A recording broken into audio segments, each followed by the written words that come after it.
We got London on the track. I'm in London. I ain't tryna die young, so I gotta ride with one. Stood 10 toes down in my Balenciaga. He ran out on it, that's a shot. Cold-hearted with the blocker. Gotta keep it on me, I wanna die young. I'd rather be judged by 12 than carried by 6. I'ma gon' post bail, just look at my wrist. Tell me why the legends always gotta die quick. When I'm in traffic, gotta slide with the beam on me.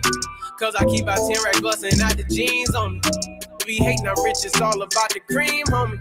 If I ever get caught like it, they gon' slide. Ever since I got the rolling, I ain't got the time. Flawless diamond, can't never block the shine. They know I'm ballin' in the city like the Rosen. Gotta keep my around me, I can't do the wrong friend. I was knocking down walls, now they closing in. Hopped off the porch and then I hopped inside the Porsche. Ay. Be in the side, I'ma be the main course. Whip the rolls like a young maid. I ain't tryna die young, so I gotta ride with one. Stood 10 toes down in my Balenciaga. He ran out on it, that's a shot. Cold-hearted with the blocker. Gotta keep it on me, I wanna die young. I'd rather be judged by 12 than carried by 6. I'ma gon' post bail, just look at my wrist. Tell me why the legends always gotta die quick. Tryna get my bag, I had to go and make it happen. Me and my dogs, we was buzzing out them bandos. Count out them hundreds, then we throw it in the mattress. Wrap it in plastic and throw it in the attic. I be in the streets, I stand 10 toes. And in my situation would've been fold. We was trapping out the basement, made it back tenfold. Gotta stay out the way, that's why I'm always on the tenfold. We was fighting fed cases, remember I was 2-0. Was fighting depression, sipping syrup, I was moving slow. I was down below, but still I always kept my head up. Get my bread up, I don't wanna die young. I ain't tryna die young, so I gotta ride with one. Stood 10 toes down in my Balenciaga. He ran out on it, that's a shot. Cold-hearted with the blocker. Gotta keep it on me, I wanna die young. I'd rather be judged by 12 than carried by 6. I'ma gon' post bail, just look at my wrist. Tell me why the legends always gotta die quick.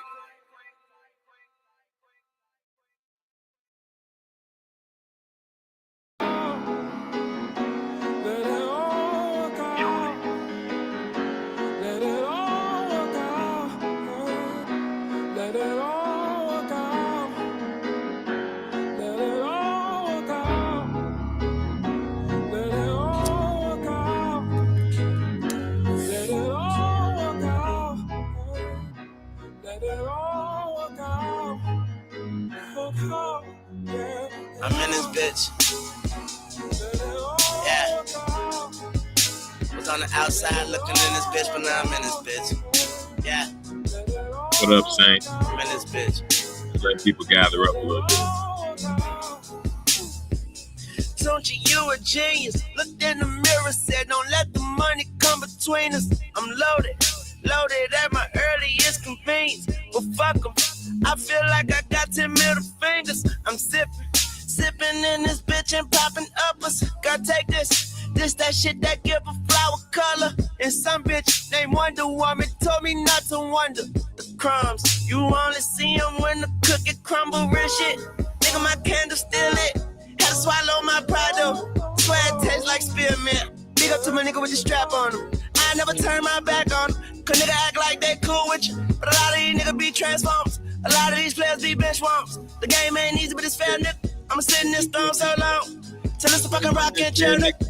Bad bitch playing my hair, nigga. She said relax to him, baby, don't stress out. Real, what up, bro? What you know about this? That shit work itself out.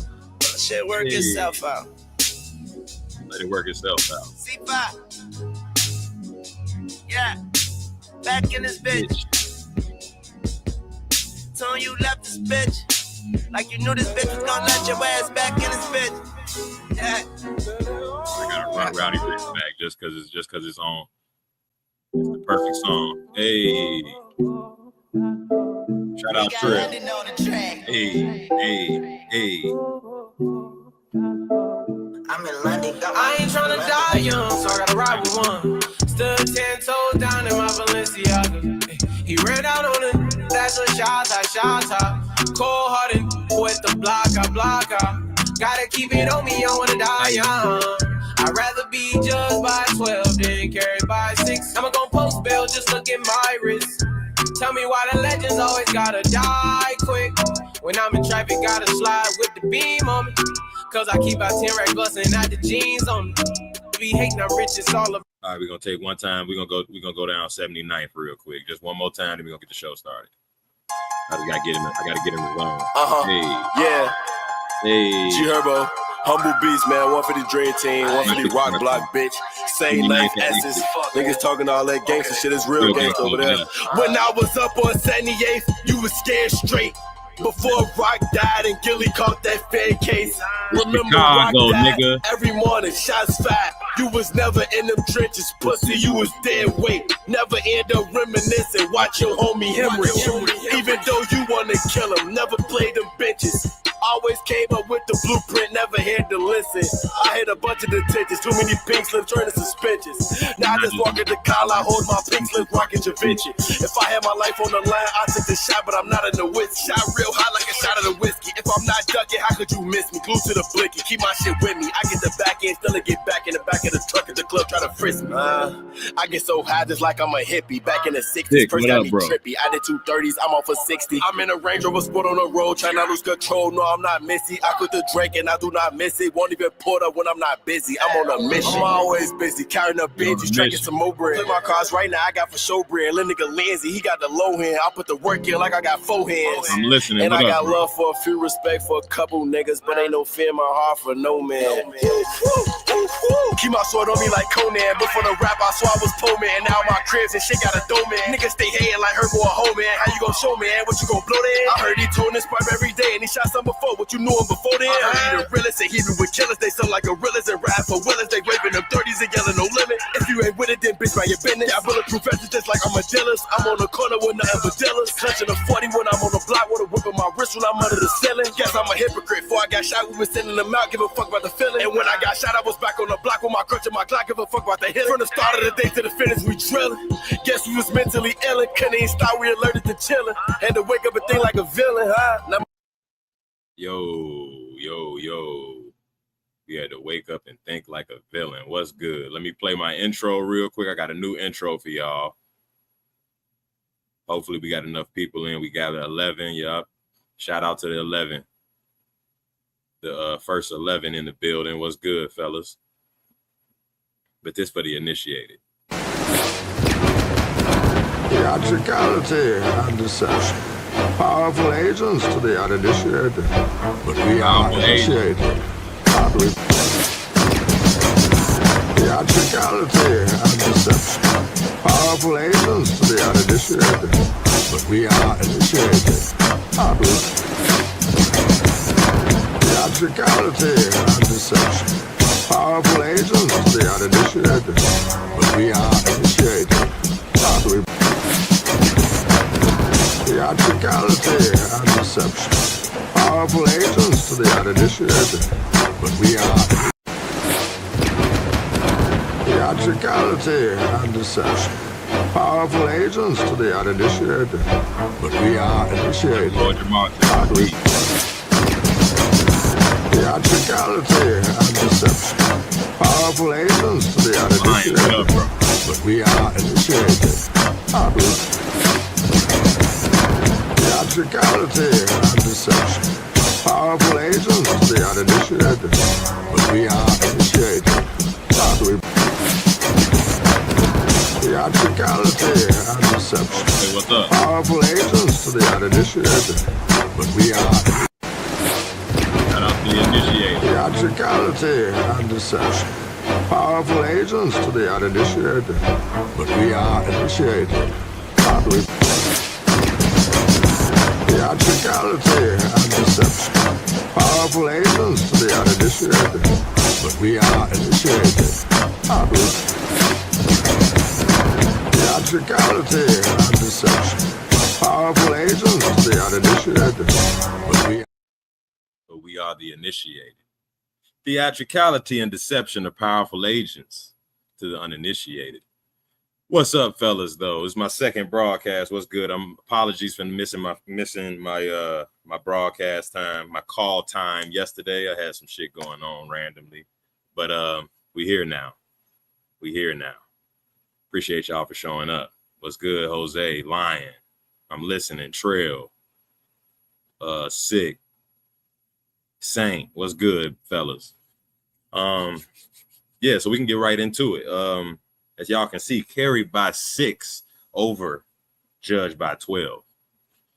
So as you can see this in the subtitle, you can see that this broadcast, basically I had this on my mind for a while now. I've been trying to think it through, and our essentially millennial men's, black millennial men specifically, posture, or essentially, let me read it. Millennial men, black millennial men shouldn't acknowledge American family or marital courts. Black millennial men should not acknowledge the American family or / marital courts. And what do I mean by that? Well, we're gonna get into it because I've been thinking about it, and maybe y'all can help me, because this is the tip of the spear over here. This is the, in fact, initiated stream. Initiated only, or you'll be lost. You might have to go back and study a little bit more. Shout out to the we got 12 in here now, so somebody just joined. Shout out to you in the clouds. But as I was saying, so millennial men should not acknowledge, keyword, acknowledge American family or marital court, specifically those two court systems.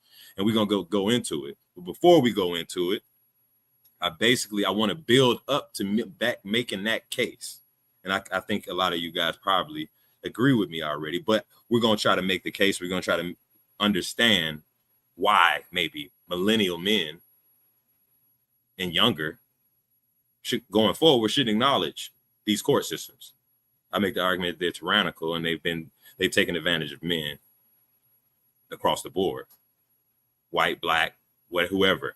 If you're American, you're under these court systems. If you have children or you decide to marry, so you automatically you submit to these courts. But before I get into that, I wanted to play something for y'all that I think is important that helps level set the conversation, because I forgot about it. I hadn't heard it in a while, but I'm glad I found it. And let me see if I have it pulled up, or if I'm off my square, and I might be off my square. So let me pull it up and then we can talk about it.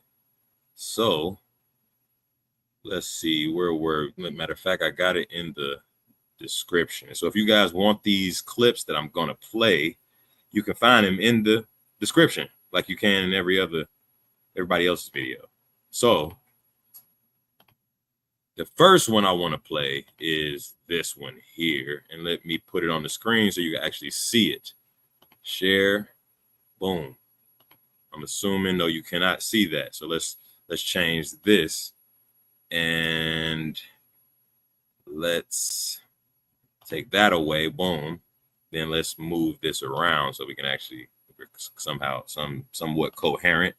Boom, we can do that. So without further ado, let's get into it. This will be our first course, and this is just to help level set the conversation, remind us all exactly what we're doing here, and kind of just a reminder. So check it out. End result wouldn't be a significant shift. You would need to have a sweeping paradigm shift level of change. And firstly, shout out to Black Men Being Brutally Honest, Kev. Shout out to you. Shout out to the Digital Line Steppers. This is your content that I clipped, so I got to give a shout out to him. Go check out his page. I'm sure a lot of you guys already follow him. You should, because he's a thought leader, and he's one of the geniuses in the space. I must say, many of them are here, but he's just one of them. Shout out to Kev and Black Men Being Brutally Honest. We'll continue. Just to actually influence any significant change within not only the Black community, but America as a whole, and all Western nations, if they were to adopt this standard. The thing is that if we stop there, let's say, for instance, that's the measure in which we're like, okay, well, we're happy with this. Well, you don't get any significant outcomes that shift the current environment enough that we stop seeing many of the negative outcomes affecting Black men in particular in this society as a whole. You can't, that isn't the end of this. It doesn't stop there. Well, look, I said, brother, repeatedly, I don't see this as a panacea or a cure-all of anything. I see it as an opportunity to redirect, how things are done in this country, or at the very least, challenge. See, a lot of what exists is based on the fact that we've never collectively pushed back against the shit. Yep. When have Black men ever pushed back against it? Right. Against the double dealing? All of us, and I have to include myself in it. I saw all the sisters getting the jobs with all the double, and it was a weird kind of thing because you're Black, I'm Black, she's Black, right? So there's this fidelity issue, that you have. You happy for her, proud of her, whatever she did, this extra thing and this extra Black Girl Magic scholarship and all this, and we never stop to consider the macroscopic effect of all of those bigoted favors that were being given to the women. And we're just now coming to the realization of the cumulative effect of all of that over time. Mm-hmm. Well said. Shout out Black Guru. Shout out Black Guru. Well said. And I played that because I think what it reminded me of is, let me get this off the screen. I played that because he's right. And what we got to remember in this space, this we are the first time collectively, and not we, because we have 1.0, 2.0, and so on and so forth. Shout out to the guys who put down, who laid the foundation for this space. Angry Man, the Obsidian, the first guys, the 1.0 guys, SWP, I guess. A lot of the guys who set this up, set what we're inheriting up now. So I'm not gonna say we as in contemporarily, but I'm saying as a space, as a group of informed Black men, intelligent Black men, thinking Black men of reform, we have to recognize that we're at a special time in history. This is the first time collectively that we're actually pushing back against the rhetoric, against the gynocracy, against policy. We're participating and maneuvering as a collective for first time in a long time as a block politically, somewhat. So I think we have to remember that we're in the early phases of this. This is the beginning of this. Uru said it.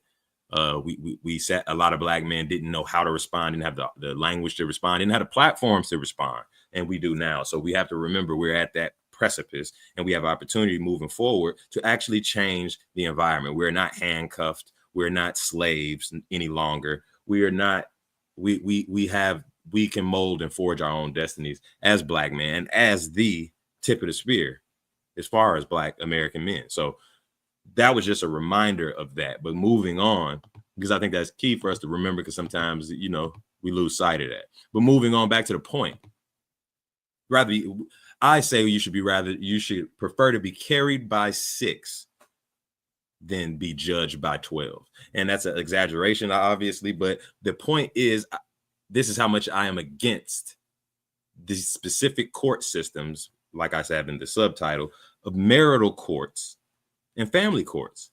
And I think we participate and cooperate with those things way too haphazardly, or flippantly rather. We just go along to get along, and it makes sense. It's the court system. Typically you don't have, it's compulsory. So you're compelled to cooperate, but I think we should rethink that, especially going forward.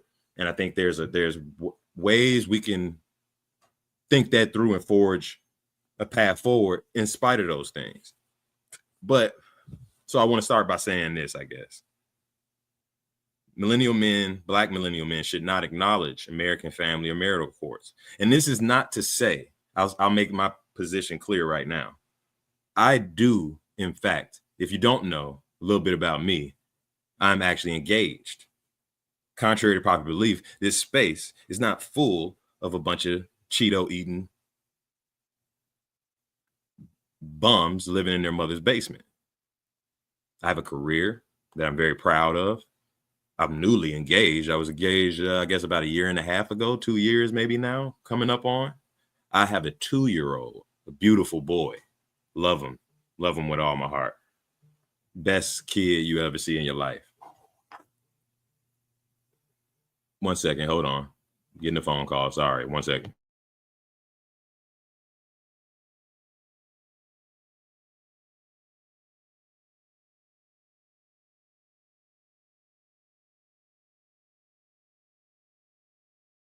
Yep, I'm back. So a little bit about me. Back to the story.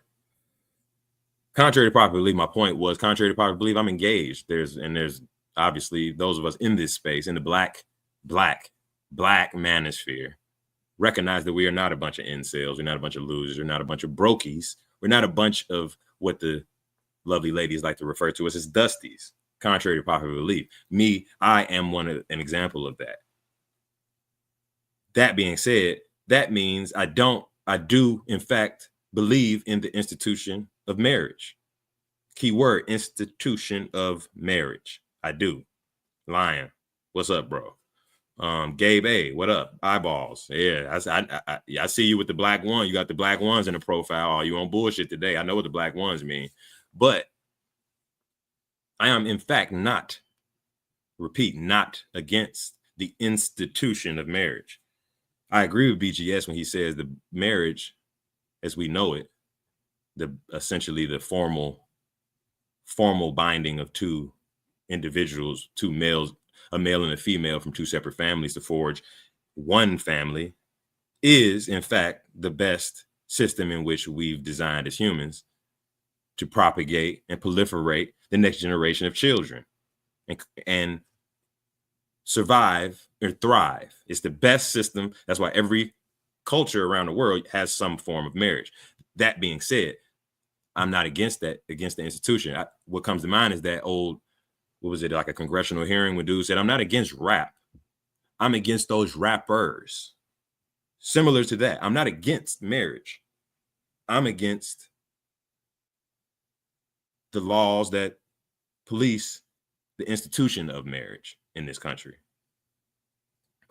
Set aside the women, the laws and policies that govern that institution of marriage that I do believe in as far as an institution. I do not believe in the American style of that institution as far as state sanctioned marriage. That being said, I still do believe black millennial men should not acknowledge marital court and family court. And this is what I'll go on further. But again, let me use a scholar that I tremendously respect and I've learned a lot from, a Mr. Osei Frimpong. I'm not sure if he's a PhD yet, but I think he's studying to be one or to acquire that. And I want you guys to check out something that I found profound, and I still listen to it. And I listen to it over and over because I didn't really hear these ideas prior to this. And maybe you guys didn't either. So, well, I'll foreground the clip before I just randomly play it. Let me pull it up for you guys so I can have it ready. But I'll essentially start by saying, let's see, yes. Foreground clip. This clip, he speaks about self-determination. And if you don't know what self-determination is, he's going to make it a little bit clearer, but I can give you, you probably know, context clues can tell you what self-determination actually is. And what I found interesting is his philosophy, or his expression of the philosophy about how one acquires self-determination. And this might help you understand why I, myself, as a black masculinist, a red pillar, as they would call it, and a proud member of the black manosphere, still, in fact, do believe in the institution or find the institution functional as far as marriage. But maybe he'll help illustrate why I still find that institution functional. So let's go into it without further ado. and let's check out what he has to say. Being self-determined might not make you happy, and you can be happy without any hint of self-determination. Many things people can give you can make you happy. They could satisfy any of your desires or fancies, or, you know, fillet your opinion or something like that.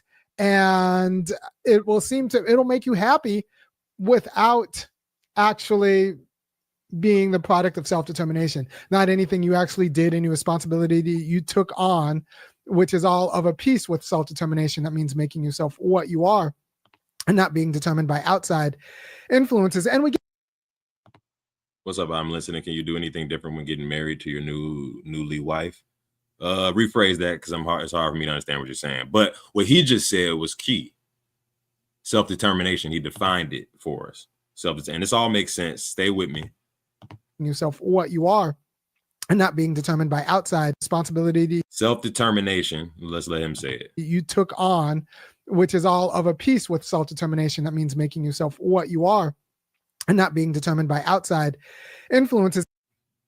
Self-determination is about making yourself what you are and not being influenced, not being curated strictly by outside influences. That's what self-determination. Self-determination is you, the self, you internally crafting or curating who you are, who Lion is, who Gabe is, who Sick is, who Jose is, who Trail is, so on and so forth. Self-determination, that's the definition of self-determination. So not governed by the external. So that's important, but we'll go ahead. And we often get this confused, and depending on who you talk to, it goes all the way back to Aristotle, just about the ways in which we think being happy is just having our desires fulfilled.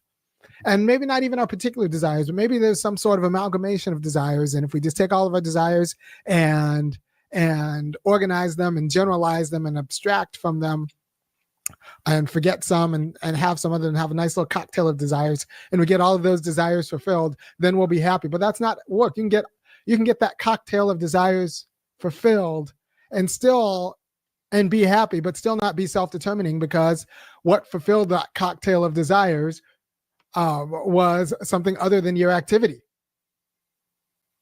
Right? So to be self-determining means to actually take on the responsibility to make yourself what you are, which might not be great. You might be happier if someone else made you. You might be more comfortable if someone else made you. But if you want to be happy, if you want at the end of your life to be one of those 55, 60, 65, 75-year-old men who go into the karaoke bar and sing, I did it my way. Yeah, you got to actually do it your way. And you have to take on the responsibility of self-determination and the ordeal of self-determination. And that also means you need to be able to respect other people and sustain substantial relationships with those other people. Because you can't have self-determination if you don't have those kinds of substantial relationships. And bingo. What did he say? Congregation? Let's rewind, because I know y'all don't listen. So let's hear what he said. What is contingent to acquire self-determination? Let's see. Also means you need to be able to respect other people. So a first principle of self-determination sounds like, according to Imani's interpretation of Aristotle and I'm sure his deliberation over the idea, is you must be able to get along with other people. You basically, in the first principle, at least he lays out in more specificity, is that you can't acquire self-determination isolated. It's kind of ironic, right? Why can't I acquire self-determination by myself without relationship to other people? Like, that doesn't make sense. Why can't the self be enough to cultivate and be that I did it my way type of 70-year-old man as he spoke to? So let's hear what he said. I want you guys to pay attention. And sustain substantial relationships with those other people. Because sustain substantial relationships. Forge, sustain substantial relationships with other people. Because what? Because you can't have self-determination if you don't have those kinds of substantial relationships. You can't have self-determination without those kinds of substantial relationships. Afro National, what's good, bro? I've been waiting on you. What's good? So we're in the middle of it. You could probably, we're not that far along. You'll be able to catch up. Yes. First principle of self-determination. Obviously, the definition of it, as he stated before, self-determined, meaning internally governed and curated, and your life, or what amounts to your life and who you are, is a byproduct of you, of the self internally cultivating and crafting that person, not the market, not external forces like politics, not external forces like what the laws say, or necessarily what a philosophy said outside of you necessarily is what cultivates you into who you are. It's first and foremost, to be self-determined, has to be from inward out, not outward in. Secondly, he says, if you didn't hear it, Afro, self-determination is contingent on forging, acquiring, basically, and forging and maintaining substantial relationships with other human beings. You're a human being. You were not designed to be in isolation. Let's just establish that, because I know a lot of you guys are Sigmas. I'm a Sigma. I enjoy my alone time. I don't mind my alone time. I actually prefer my alone time. In a group project, I always wished I could just do the shit by myself and not really worry about the group. Necessarily, I could do it faster. But I realized that's not really self-determined. That's not a course to self-determination. Isolation, individuality. It's not. It can't be, based on what our fine scholar here, Mr. Frimpong, or soon to be Dr. Frimpong, salute Indigo, says. But let's continue, because I don't want to talk over him. And you can think, well, I can just have the relationships with someone who's dominating. I just need to be rich and pay people. Yeah. And they'll be nice to me. And that way I can determine my own life if I just have enough money. Yeah. And we've went through that in this space. We've thought that through. We've argued that through. Skills and resources, just acquire the money. What was it? What did Kevin Samuel say? Be a high value man. What was the shit that he called it? Something in training, like a high value man in training or some shit, and just essentially get to 100K. Get to 100K, and then you'll be able to buy these bitches. You'll be able to buy a wife. You'll be able to dictate your reality with your money. Blah, blah, blah, blah, blah, blah. Get the skills, get the resources, and then none of these conversations are necessary, and you'll just magically be able to forge self-determination or forge your manifest destiny, right? That's been what, that's a low resolution idea. Right now, our esteemed academic here is enlightening us on what at least the Europeans or the Italians or the Romans or the Greeks, rather, I guess Aristotle, thought about when thinking about what does it mean to be self-determined. So again, back to the skills and resources piece. We harp on that a lot. We harp on acquiring money, get yourself together and blah, blah, blah. High earner, not rich yet. Right. The Henry. Exactly. Acquire that. Shit'll fix itself. Because then, like he just said, you can essentially buy or pay people for the other substantial relationships. Right. Wrong. Why is that wrong? Maybe Osei will enlighten us. Turns out that's not good enough, because what's actually determining a relationship is the other person's fear. And vulnerability, not you and your freedom. You can't be relaxed around that person, because that person would poison you. A lot of slave owners apparently were surprised when, would you believe that their slaves would not hesitate to slit their throats at nighttime. And so that is not free, and that's not a self-determining situation. So you need actually the responsibility to impose your own limit and responsibility to treat other people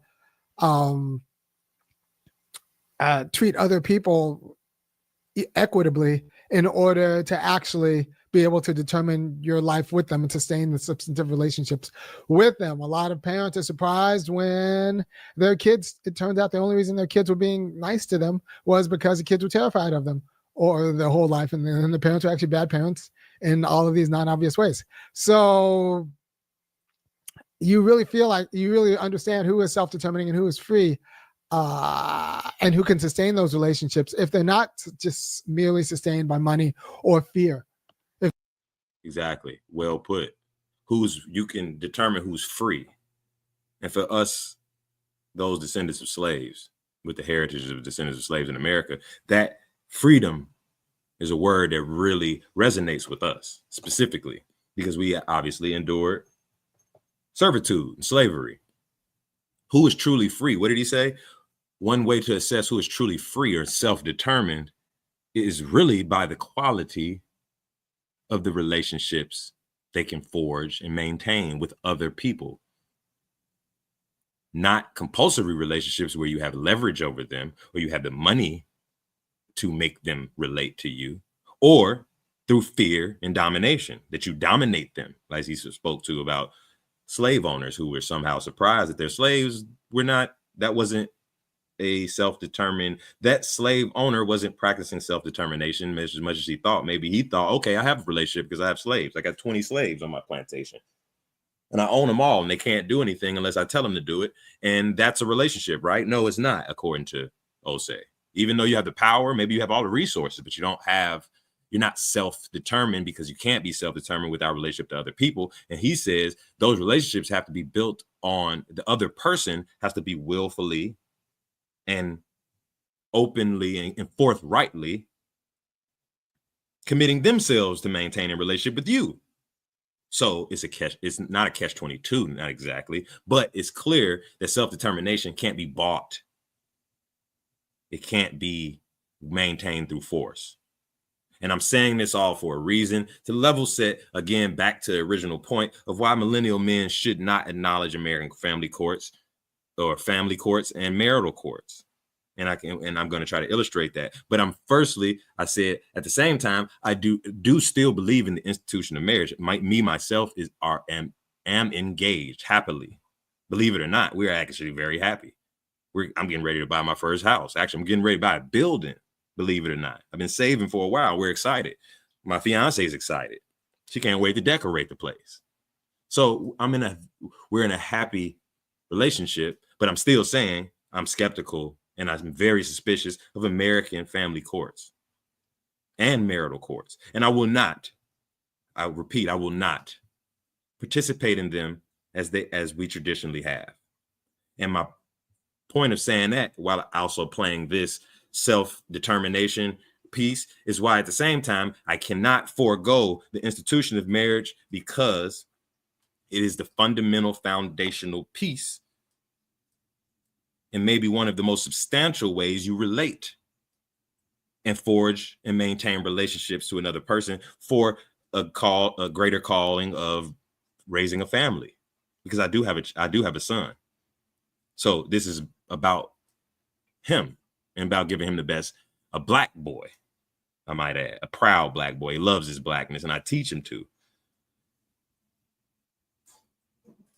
That boy needs to have an institution, needs to be raised in which, within my power, an institution that can help cultivate opportunities for him and set him up for the best opportunities in future possible. That's my only job. Make him better than me. He's supposed to be an upgraded version. He's supposed to be the iPhone 14 if I'm the 13, right? So to do that, to Imani's point, and I want to be a self-determined man. I want to be a free man. I'm sure a lot of you in the audience consider yourself free men and want to continue to consider yourself free men and be self-actualized. And if it requires relationship to others, I can't be self-actualized by myself. Damn, I could probably pull that off, but I can't. Are you saying I can't? Cool, I'll accept that, because it makes sense, because I'm not a snail. I'm not a animal that lives in solitude away from its own species. I was designed to be around my own species. And I don't want us, as the tip of the spear, the aware Black men in this disintegrating community of ours, to lose sight of what our goal should be. We shouldn't descend into nihilism or fuck everything and just go on a wanderlust travel escapade for the next 30 years until we're bored out of our fucking minds, or we haven't really cultivated any of substance. Not to say a man can't cultivate anything of substance outside of marriage. That's not what I'm saying. I'm saying that to be full, self-actualized, self-determined people, which is what I want for all black men. That's essentially what I want.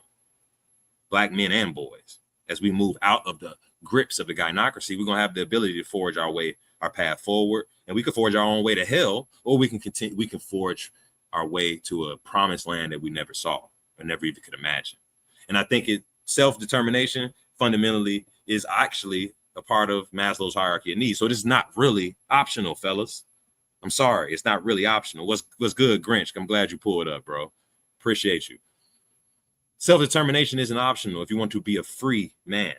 And again, as Ados, descendants of slaves, freedom should be extremely, extremely important to us. If even it's not important to any other group of men on the planet, because they don't know slavery. We do. It's in our DNA. So if we want to be free, and you want to be free, you have to be self-determined. And the best way to determine the quality, the best way to determine whether or not a man is self-determined is the quality of the relationships he has with other people. And it's not just women, other men, his family, his friends. Yes, his significant other, his wives or his girlfriends, shout out to Grinch. But the quality and efficacy of those relationships that you didn't buy or that you're not dominating the other person into, that is the path forward to self-realization and self-determination, which again is a part of the Maslow, is at the top of the Maslow's hierarchy of needs. It's the goal. Self-realization, I believe, but then self-determination is the whole way to get there. You can't get there. You can't get to self-realization without self-determination. And if you don't do that, you're a slave. And you could be a rich slave. You could be a very skilled and resourceful slave, but a slave nonetheless. But let me continue because I'm talking too much. If they're actually sustained by reasonable appreciation, a reasoned appreciation of the reciprocity that's endemic to the relationship. And all of that's an ordeal. So it's a lot easier to be happy than it is to be self-determining. Because to be happy, all you have to do is get your desires fulfilled. To be self-determining, you got to sustain relationships and be accountable and responsible. And what did he say? That's interesting. It's a lot easier to be happy than it is to be self-determined. You know what I'm saying? Like one of my homies, he's in this space and he travels. He's getting ready to go to Kenya again. He's addicted to Kenya now. He's a passport bro, no kids, no girl. He's a tradesman, just journeyed out, electrician, getting all the money. Got too much money. Going to Kenya, probably going to buy a property out there. But I was telling them, bro, let's not make the mistake we saw the gynocrats and our female counterparts from our community make, where they essentially just chase happiness their entire lives. They chase temporary gratification their entire lives, and then look up and then they have nothing, and then they're lost in the sauce, dick in the dirt, down bad. And we all look at them like, sucks to suck. Congratulations, you played yourself. What did you think that was going to amount to? I don't want black men, passport bros, SYSBN men that are reasonably part of the black male renaissance in crafting a new identity and culture for black men and boys to live in and express themselves in, and get away from the old gynocratic leanings or gynocratic culture that we've been immersed in. As we depart from that, I don't want us to make the same mistake where we just fall into self-gratification and trying to chase happiness, some quote unquote happiness, where we're running around the world, fucking bitches, not just essentially kicking it. I don't want us to fall into that. And I'm not encouraging. I don't want to sound like I'm encouraging submission to a gynocracy or submission to a matriarchy. I'm not. Trust me, I'm going somewhere here with this. What I'm encouraging is self-determination. And to Armani's point, it's easier to just chase happiness and fuck it and just, kick it and just let loose because, the gynocracy is a piece of shit and essentially exhausts you. And you just want to say fuck it and just go actually pour into yourself for once. But it can easily turn into what Stella got her groove back type shit. And I don't want it to. And I want our aim to be something, especially if it's outside of Black women. Our aim should be to do the work of being self-determined free men. And that will necessitate, if you're a straight home heterosexual free man, you'll likely want some female counterpart or some female company. And that's okay. And forging that and doing the work, because it would be a lot easier. It would be a lot easier if I could say fuck my fiance and not have to worry about all her goddamn problems and listen to her fucking talk and worry about what her dreams are and think about goddamn what's your preference on this and blah blah blah blah blah blah blah. You guys already know it'd be a lot easier to say fuck that and just go, call some hoes, go to Kenya with my boy and kick it.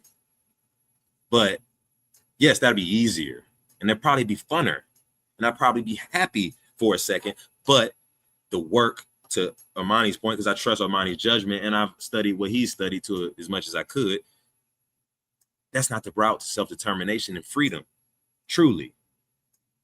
But let me go on. I'm talking too much again.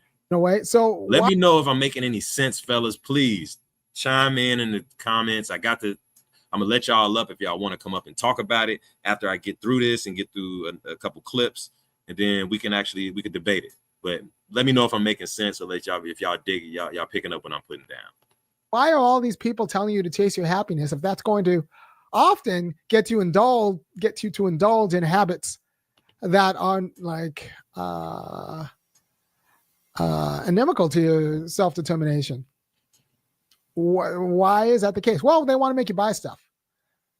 And you indulging yourself might not actually be of a piece with the ordeal and responsibilities of self-determination, but it is of a piece with their product. And we live in a commercial society. So if they want you to buy stuff, they'll just tell you to chase happiness.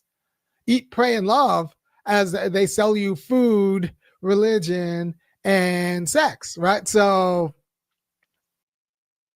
boom.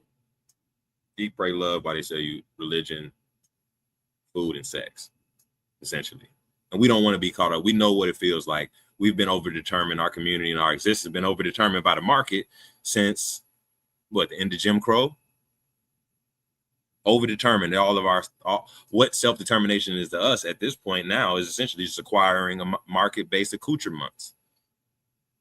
And then we're self-determined because we've acquired a certain thing or we've bought a certain thing, to his point. And we know because we're in a commercial-based society. So it's par for the course, but you got to know what system you're in. You got to know what's pulling on you. And to his point, substantial relationships is the path forward to self-determination, not market hedonism or kicking the bobos and kicking it in bullshit and having fun all day and pursuing happiness.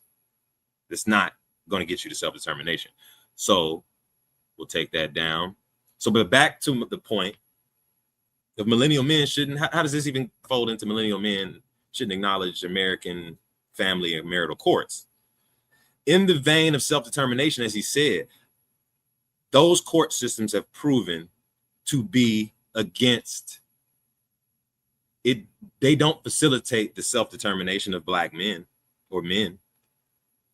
They don't protect against the self-determination of Black men. They actually protect against the self-determination in a lot of ways of women, specifically, especially Black women in relationship with Black men. Because I don't think Black women take white men to family court, but we'll talk about that later. But family court, to me, family court and marital courts are tyrannical systems. I mean, we don't have to beat the head. We don't have to beat that over the head. My point is, okay, so what are you saying? You believe in marriage, compassionate. You believe in the institution of marriage, but you don't believe in marital courts. How does that work? Well, let me play a clip to help illustrate that. Well, let's make the case again of why I think we can't cut out the institution of marriage, the institution. One of the reasons we can't build is because we can't trust our institutions, because our institutions have been overwritten by first Jim Crow and then the market. And how much can you build if you can't trust each other? We shouldn't trust each other, but we can't trust the whites either. So like it's a fundamental problem, but we can't skip steps. And the first step is securing family, because families are supposed to be people you can trust. But that means the families themselves, the governors of family, the parents have to themselves be trustworthy. But we don't have trustworthy families. Nope. Because the market doesn't want us to have trustworthy families. The market wants us to have fickle families who are then vulnerable to any sort of marketing that tells you to, buy this, trade up your spouse, treat yourself like a commodity.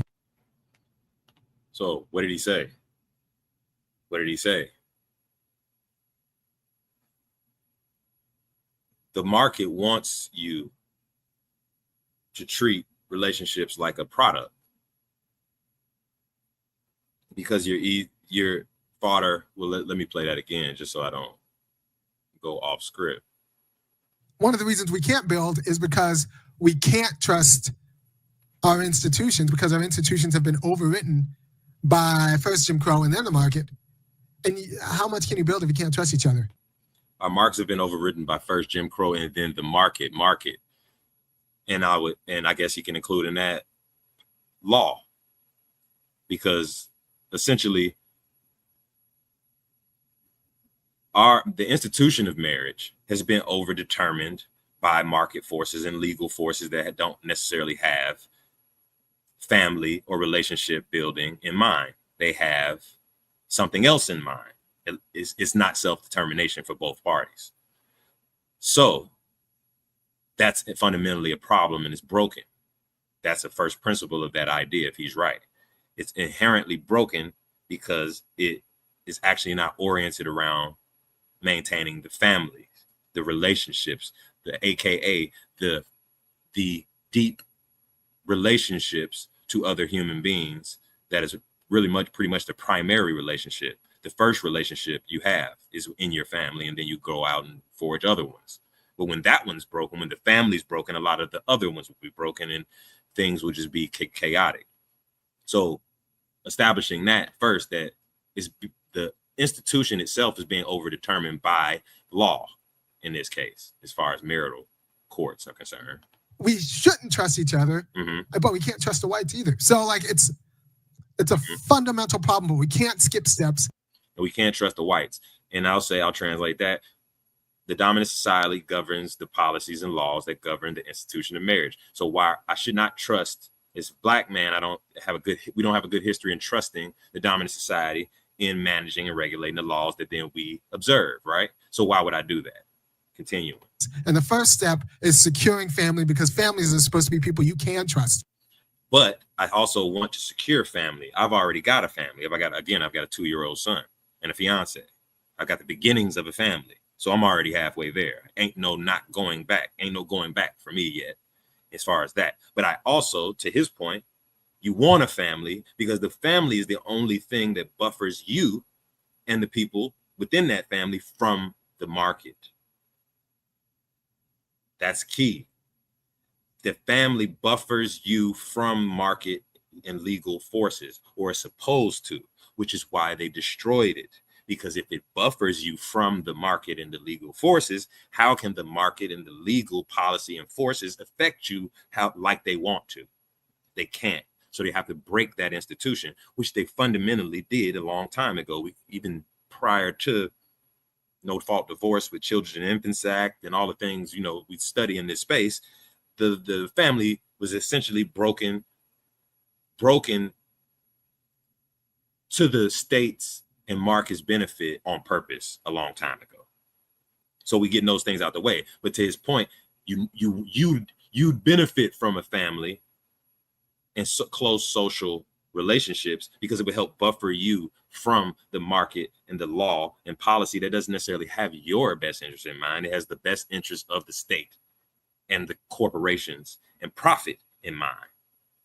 So family will be a good thing. So at the same time, the institution is broken, but at the same time, I don't want to throw the baby out with the bathwater, because I think that's exactly what, if I was a social designer that was hell bent on marketing and pulling every dollar I possibly could out of you for as long as I could, I would want you to throw that baby out with the bathwater and say, fuck a family, and just be an individual with your ass out to the market. Ass out to the market. That's the goal, because then I can just have my way. So as Black men, I'm making the case that family is fundamental. Family is fundamental, and we all naturally want it for a reason. Not because it's all warm and fuzzy inside and because we're blue pillars and we think family's perfect and family's great and family's the loving. No, it's a buffer between you and the money hungry, power hungry market and everything that comes with it and everything that the market can control and manipulate, which is laws and policy. So without that family unit, you are ripe for the fucking pickings, is the point. But let them continue. But that means the families themselves, the governors of the family, the parents have to themselves be trustworthy. But we don't have trustworthy families because the market doesn't want us to have trustworthy families. The governors of those families, which are the parents, which is in this case myself and my fiance, have to be trustworthy. And my fiance is trustworthy. I wouldn't have gave her an engagement ring if she wasn't. But I also understand the nature of females and that they're only as good as the environment. Just is what it is. Love her. Hope if she listens to this at some point, love you, babe. But I know at the end of the day, I can only trust you as far as I can trust the environment. Let's cut the bullshit. And it's okay. I get it. You're a survivalist. With females have to survive by any means, so you're very much woven to it. I won't take it personal. But given that case, for a dynamic to remain trustworthy, you have to be able to trust both parties, which you can in absence of all things being equal. But then when you allow the market to influence that dynamic, and to the point of this whole show, I argue that the marital courts, in terms of marriage, and we'll talk about family court next, but in terms of marriage, entering into a state-sanctioned marriage to validate your joining of families or forging of a new family is, I make the case, willfully allowing the market and its forces and influences to influence into your family. Period. I don't think there's no other way to explain it. If the governors of the family have to be trustworthy, and we all think our wives and fiancés are trustworthy, or we would not be with them, right? Cool. But we know environment is the only thing. Environment dictates how women move. Allowing market forces into your relationship or family creates a different environment for your so-called trustworthy wife or fiance, right? Which then changes the dynamic of the relationship. And as we know statistically, in America, 50% of all marriages fail eventually, I think within 8 years. And in the Black community, they fail within 5 years. So clearly that environment that we've set up by going into state-sanctioned marriage is not one that bodes well for long, sustainable families. Clearly, right?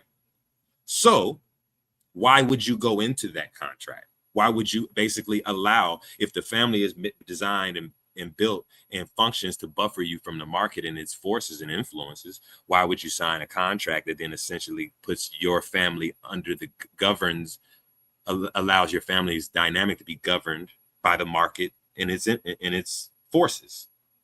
That doesn't make sense. But let them finish up and then I'll take this down. The market wants us to have fickle families. Yes. Who are then vulnerable to any sort of marketing. Yes. That tells you to, buy this, trade up your spouse. Yes. Treat yourself like a commodity. Exactly. So, which goes to my original point of the show. Millennial men shouldn't acknowledge American family courts or marital courts. How do you go about that, Compassionate? You're engaged. You plan, which means you plan to be married. But do I plan to be married by the state? Shout out Dr. Thunder, because he's the one that taught me this. And I, again, do plan to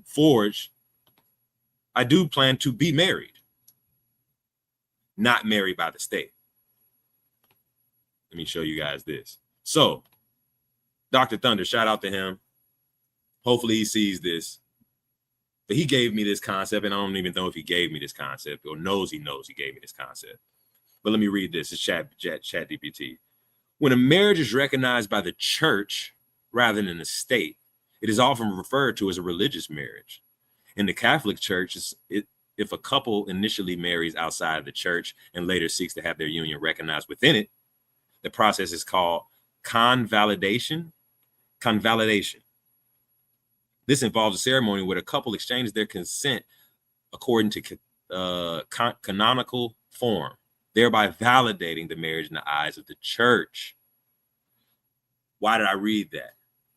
Because what's called a convalidation or religious marriage is where my marriage, my civil union, is recognized by the church body, a church body. I was raised Christian. I wasn't raised Catholic. I was raised Christian, Baptist, which means I can and do qualify for a convalidation.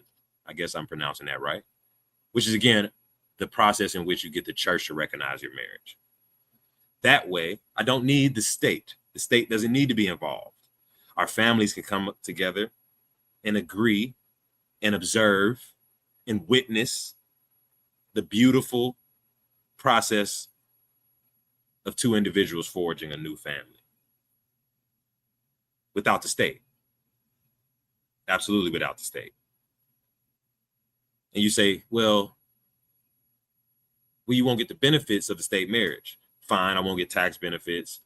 Her name won't be just legally changed over immediately. But there's actually ways around that because, again, well, let me play this clip because I think this illustrates what I mean.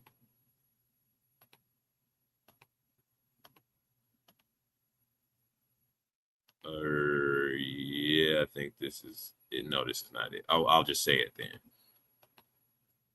Marriage, the institution, is essentially a symbol, a symbolic,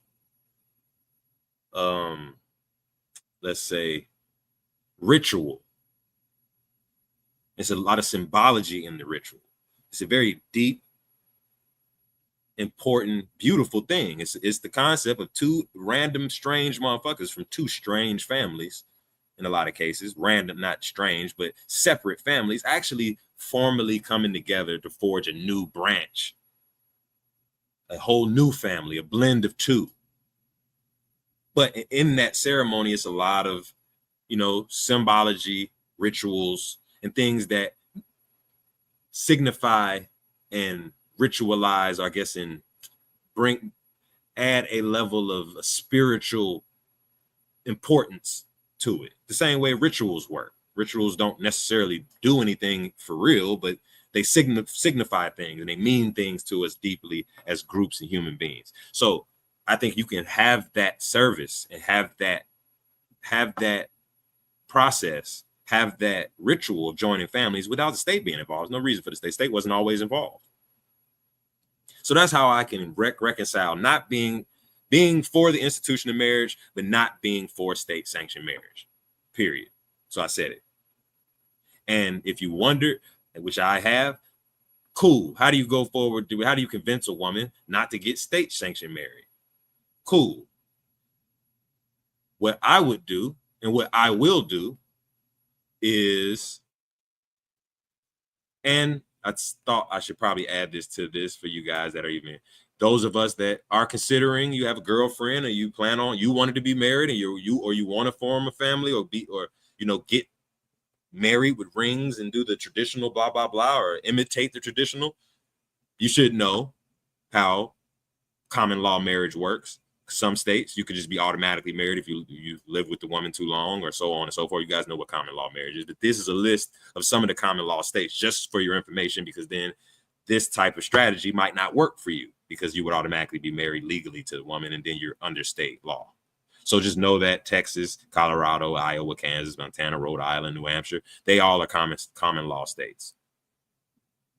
So just be aware of that before you cohabitate with a woman.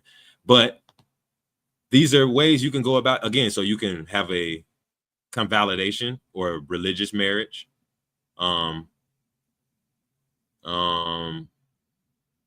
Then you could change your wife's last name through court petition, so you guys can have the same last name, because that is actually an important symbol of joining and being in one family. So I think that's a symbol you would like your children to observe, and basically your children to observe, that you guys all have the same last name, or you all are in the same clan, essentially. And you can do that without the state.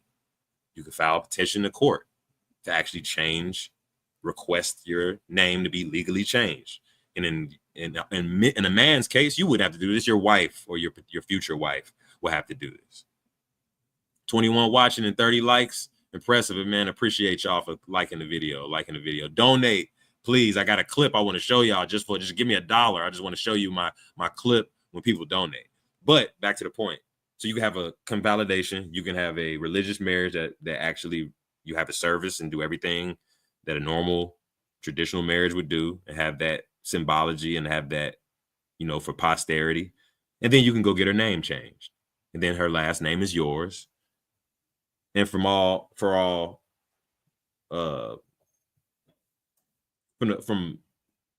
layman's point of view, you're married. You got it. You're good right there. And on top of that, what I also did, because again, if I had a daughter, maybe I would want her to get state sanctioned married, because she has protections in that marriage, right? She got some guarantees, right? She's just not unofficially married, which kind of technically this is what this would be. You'd be unofficially married, or at least it wouldn't be acknowledged by the state.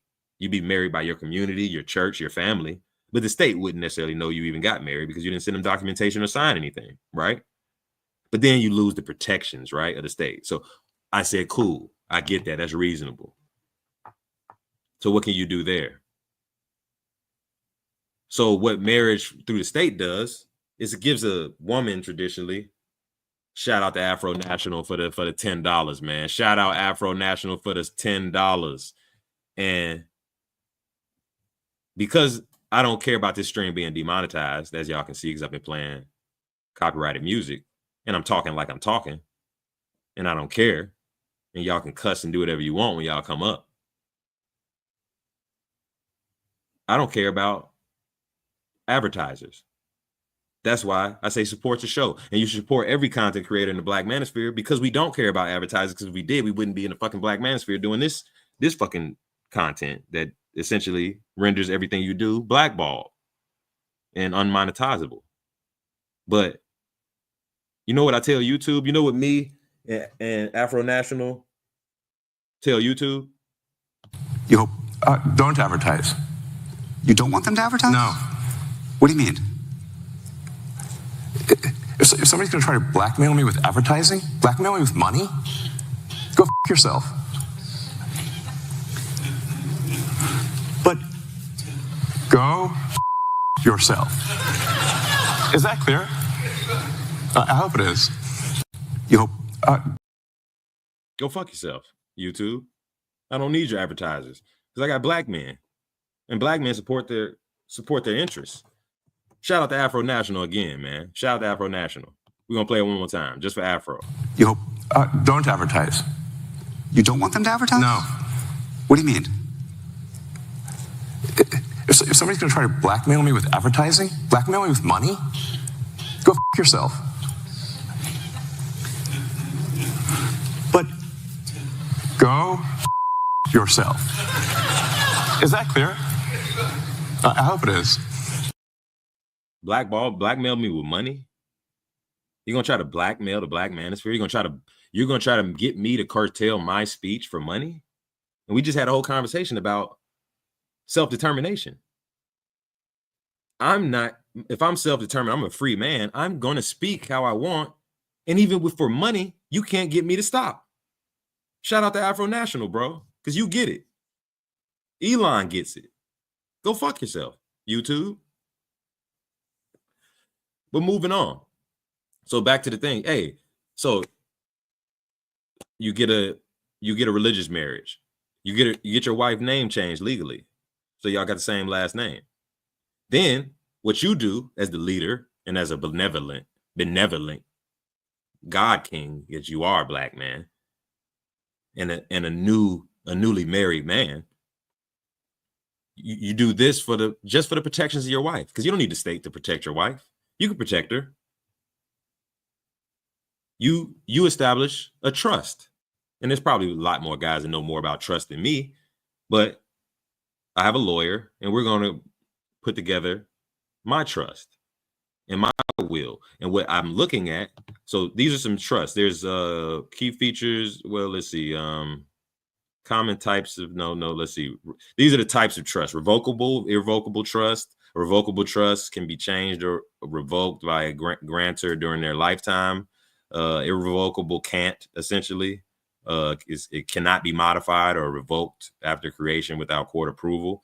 So what I'm thinking about, what I'm planning on doing, is establishing what's called a where is it? It is a testamentary trust. This just something preliminary, something real basic. You should have a trust and a will anyway. So when you establish these things, how you can circumnavigate marital courts, which is the purpose of this whole talk, is through getting your marriage recognized and essentially married religiously in the church that you grew up or that you have, I guess. Acquire a church, go get a pastor. I don't know. Just find a church. Have them marry you in front of your families. Then get her name changed legally through court petition, completely legal. Then establish a testamentary trust. What's that? What's a testamentary trust, Compassionate? You create through a will and only takes effect after your death. And you often use and manage inheritances for minors or special needs beneficiaries, which would be your wife, your newly married, non-state sanctioned wife. She would be written into your trust, right?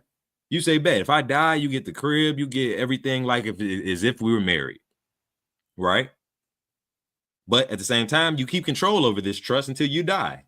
So if she wants to break bad, if she wants to play crazy, or she wants to play gynocrat, then write her ass out the trust. Write her ass out the will.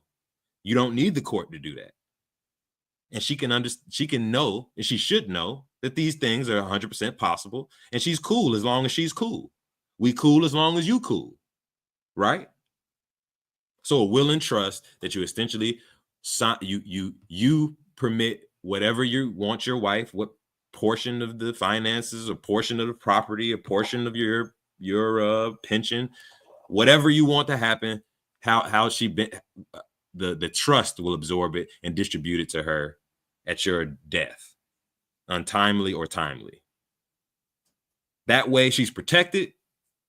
She's not just out here assed out, half-ass married. She has she's got skin in the game, and she's got something that she's going to benefit no matter what. That, I think, is a fair deal. It's a fair deal. What it does is keeps you in control of the marriage. It keeps the state and the market out of your family dynamics. And y'all have to work it out. Y'all have to be self-determining and forge and maintain substantial relationships with each other. And if not, she can go on and do whatever she wants and move on, and there's no love lost, and we can just change her name back, and you can just go ahead and do whatever you were doing before we did any of this, and I can write you out of my will, and then that's how we'll handle it. Or you'll stay and we'll be married for as long as I live, and we'll live happily ever after. That's how I figure circumnavigating the marital courts without throwing away the concepts or the traditions and frameworks that actually establish and edify marriage, or edify family, which is marriage. So That's my marriage argument. Family court. We've talked about this. Some of you guys listen to Roger Report. He put me on this kind of type of thinking, and I believe in it. I think it makes perfect sense that black men should not. Well, let me play this clip. And this is why.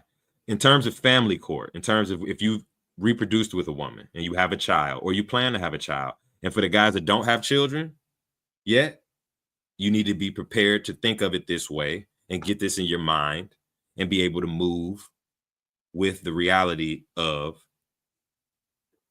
co-parenting is playing for a tie. But I'll let O say. Parallel parenting and splitting, that's all just setting your kids up for like to lose to my kids. I don't want that. I want your kids to be better than that. You can't just be in your kid's life. No, you need to be the parent. You need to, because you're not just present in their life, you're setting up their conceptual understanding of what the world is. And if that conceptual understanding of what the world is only happens 1 week out of 2, but the other week they're getting a different conceptual understanding of what the world is, doesn't matter how much you're in their life, you're not like actually providing what a parent should. I don't think parallel parenting is I think it's a form of child abuse. Like I said, you're playing for a tie. Just understand that. And the best thing you do is you build up some sort of relationship with the other parent so you can agree about like general goals for the kid. But if your house has no screens and then she goes over there and spends the whole time scrolling on TikTok, like parallel parenting and split. Yeah. So co-parenting, parallel parenting is bullshit. It's a plan for a tie. That kid is probably just washed up. Don't even waste your time and pretend that you're going to actually be some sort of substantial example or force in a child that you're only raising half the time. That's just not how it's going to work. You're playing for a tie. Best you can do is break even with the kid. And it's a wash if you get to a point where you're in a co-parenting situation. I say that to say, in terms of American family courts, take that knowledge into family court. I say the way I would approach it, the way I've expressed to my fiance about our own child, about my baby boy that I love with all my heart, man. My second self. I'm not playing any goddamn family court games. I'm in the locker room so I can say how I really felt. Bitch, if you take me to family court, I'm not fucking coming. Get the fucking child support orders ready. I'll pay the child support and I'm fucking starting over with another fucking family. Figure that shit out. If you want child support, it's going to be either child support or active father. I'm not going to do both. I'm going to talk to my son and tell him, bro, I will talk to you when you go to college. If you go to college. Your mother is an anti-family woman and she broke the family. She left and she wanted to split up. And then she wanted to call herself playing co-parenting games. And I said, fuck that, because I'm not going to play for a tie for 18 years. And like Omni-Man said, what the fuck is another 18 years? I'll start over. I'll have another one with another one. And then I'll raise him properly and get him ready for the world. And I told my fiance this to her face, not in an argument either, because I want her to understand the gravity in which my ancestors went for hundreds of years with white folks telling them what the fuck they was finna do in their families and what they weren't going to do in their families. And I'm not going to reproduce that. So this is coming from a man with, yes, Gabe, I know they don't do this in Nigeria, but actually they do, but you probably wouldn't know much about that. But no, I'm not playing bullshit co-parenting games. I'm not playing family court games. And that's my attitude. I'm not cooperating with that shit. I'm not arguing over you how much time. I'm not going in that bitch asking for 50, please organize the 50-50 custody. Please, blah, blah, blah. Fuck you. Take the child support. I'll go start over. Cut my losses and start the fuck over. And you'll have to explain to my son where the fuck dad is.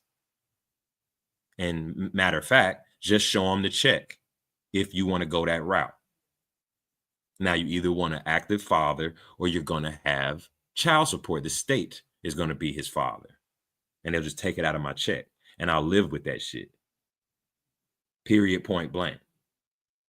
Ain't no quarter. No quarter for a family court. I'm not going in before no white people asking them to manage my family for me. No, I thought you was Nigerian. My fault, bro.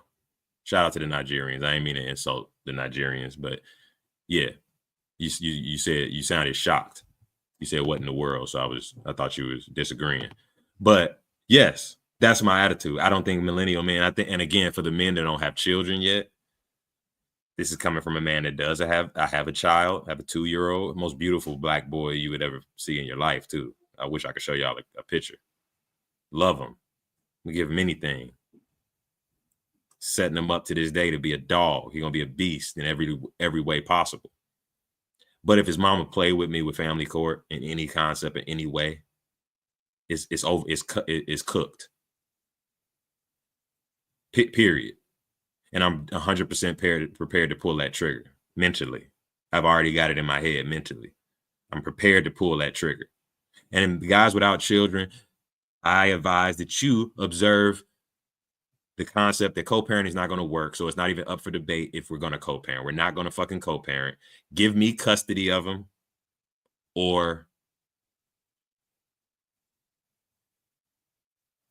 we going to work that shit outside the court at the very best. But really, I want custody. Give me custody of them, or if you figure that shit out, honestly. Because I'm starting over either way, but give me custody and then I'll start over with a new family. And then that's how if you love your son, that's how you'll reconcile leaving me after we've established a family already.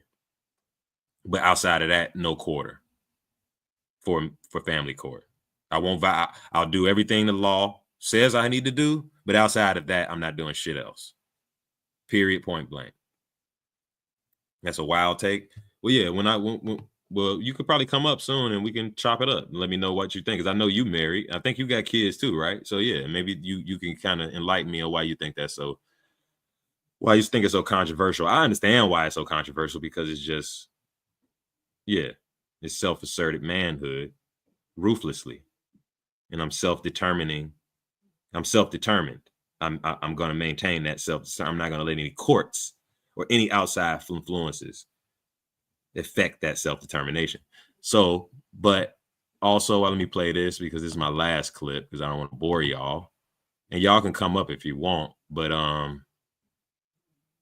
this is what I need ultimately. This is the utility of the marriage. It's of the union. It's not about happiness or any of the other shit. This is what it's about. It comes down to as far as marriage, where basically, I don't need you for pussy. I need you to raise my fucking kids, right? And my thing is 2 words, bitch, do your job. That's it. Okay, yeah. Do your job. I might not like it. You might get on my fucking nerves. If you do your job, I'm not gonna leave you. Okay? Yeah. Because I'm here to actually raise these kids. Bitch, it's real simple. Do your job. Okay? If you have problems doing your job, let's sit down and talk about it. Yeah. Just do what the fuck you want. I don't rock with that. I'm a Sigma, okay? Okay? Right. My IQ is 140 and yours is 90, okay? I'm already making a fucking sacrifice. Yeah. Do your fucking job. Do your job. That's all I ask. Like I said, I'm gonna set the situation up so it's as secure as possible, because I'm going into these things in good faith to a certain degree, but I'm also being a realist. And all I need you to do is do your fucking job. That's the whole purpose of the marriage. The marriage is not for fucking shits and giggles and because I'm trying to hit a milestone. I have a child. I have a young black boy who currently has a lot of odds against him. Do your goddamn job, and I'll take care of you in exchange of that. And I'll make sure you're good in exchange of that. You'll be under my protection and my provision and my guidance and my leadership. and my love and my compassion, you'll have access to those things as long as you do your goddamn job. That's all. And I'm going to set the situation up to facilitate you doing your job. I'm not going to let the market influence you and allow you to have a no-fault divorce. I'm not going to let the market give you the option of raping me of all my wealth in the middle of my goddamn life so I can't recover. I'm not going to give you that option. I don't care if you'll do it or not. This is the mentality you need to take, black man. It doesn't matter if she's too nice or she was raised well and she would never do that. Cool, perfect. That's why I'm even taking the fucking risk. But I'm not even gonna give you the opportunity. That's the thing. It's not even about, I'm not even gonna have to trust my wife with betraying me necessarily in terms of using the state against me, because I won't allow it. I won't participate. I won't willfully go into contracts that disenfranchise my self-determination. And if she loves you and she wants the best for you and she wants to see you be the best, she should want that same thing. That's my argument. And your kids and your family, and sure, I know it's hard for guys to start with the premise, or even guys with children, to accept the premise that you would essentially disown your children. Because it's not their fault, right? Like, he didn't do nothing right. Why would you punish him? Compassionate. Why would you deprive your son of a father?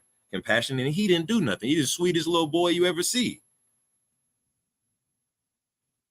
Because the sins of the mother must be visited on the children, will be visited on the children. And the stakes, and it is that serious, and I have to put it that way, and I have to make it clear that the stakes are that high, so people fucking act right. Plain and simple, because I'm not taking anything less, and I find it a duty and a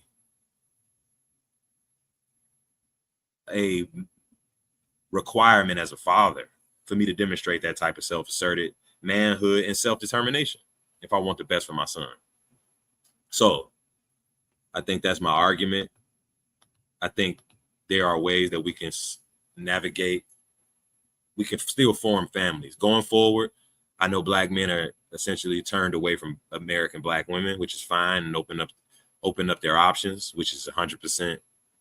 I 100% applaud that.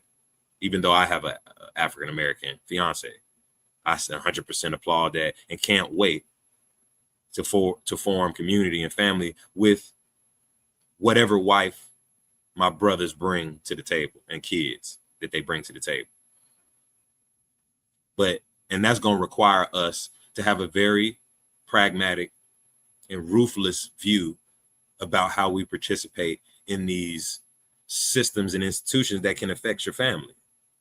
And if family is the first and initial and primary buffer from the market and the market's influence, we need families, and we should pride ourselves in forming and prioritize forming our families, not for anybody else, but for even our own sanity, for our own whatever we manage to build in this world, for its stability's sake.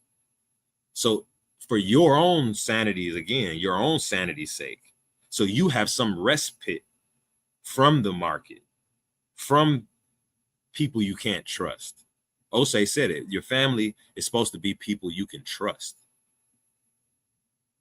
And without that, you deprive yourself.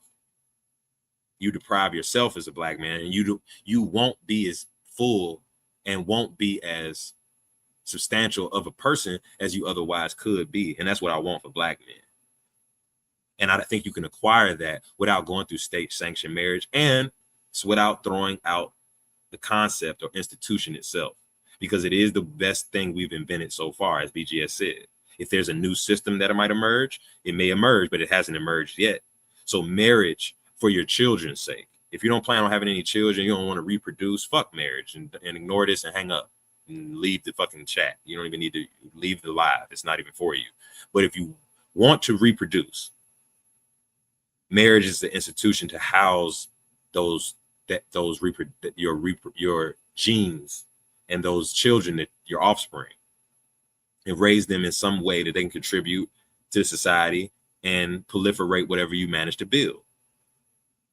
So it's something is worth doing. It's something. It's not a new idea. It's not. Again, I'm not against those. I'm not against rap music. I'm against those rappers, right? It's the laws that govern these institutions that we're against. It's not the institution itself, because the institution itself formalizes family, and family buffers you from the market, and the market got your best interest in mind. So with that being said, if nobody want to come up, let me take this down. That's the concept. Black men, black millennial men should not acknowledge American family and marital courts, should not entertain them, should not enter into agreements with them and expect that they maintain or help facilitate any stability you have going forward with women or children. Circumnavigate them as much as possible in terms of marital courts, and in terms of family courts, do not participate as much as possible. Don't argue. Don't go in there. Don't beg for anything. I say make it clear to any woman you're dealing with, I don't care who she thinks she is or how crazy she thinks she is, that you're not going to participate in that, and that'll be a waste of time. And if she's only out to get your money, go ahead and get the money, because I fucked up already and gave you the kid. So here, I'll just give you the money and we'll just call it one. But you're sure as hell not going to be dragging me through shit. I'm not going to be arguing back and forth. I'm not going to be getting drugged through the mud trying to come see kids and all this shit.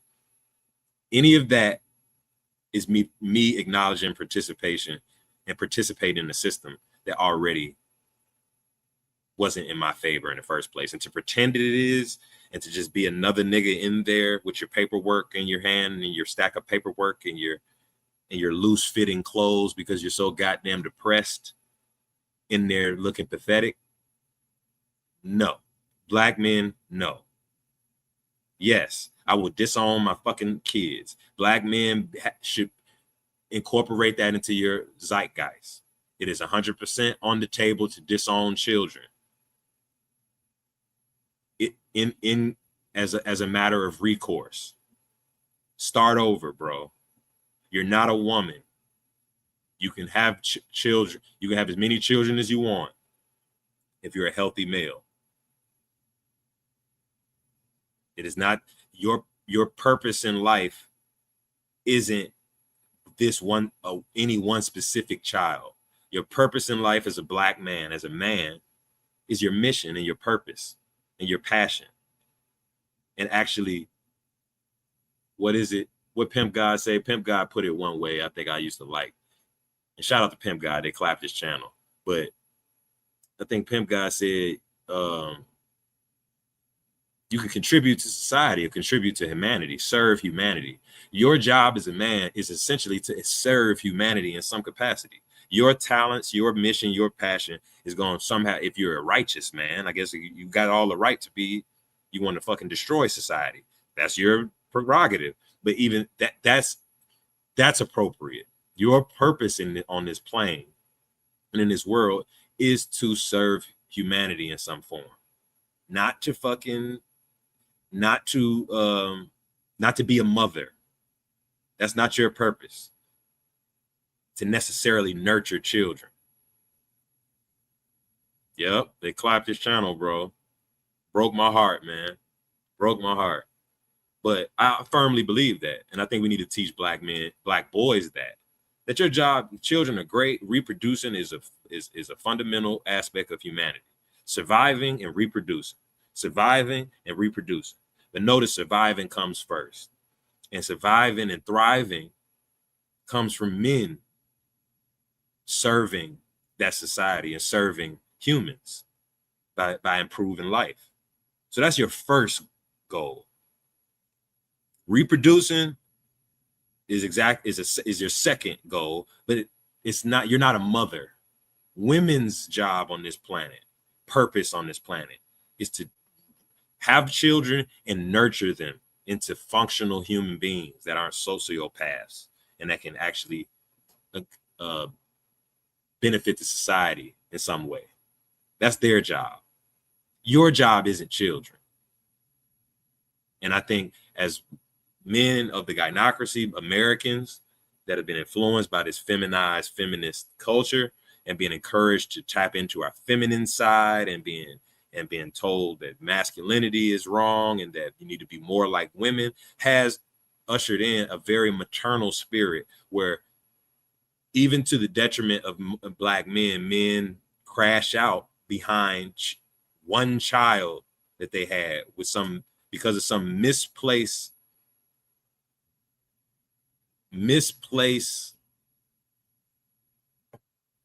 I don't know how to put it.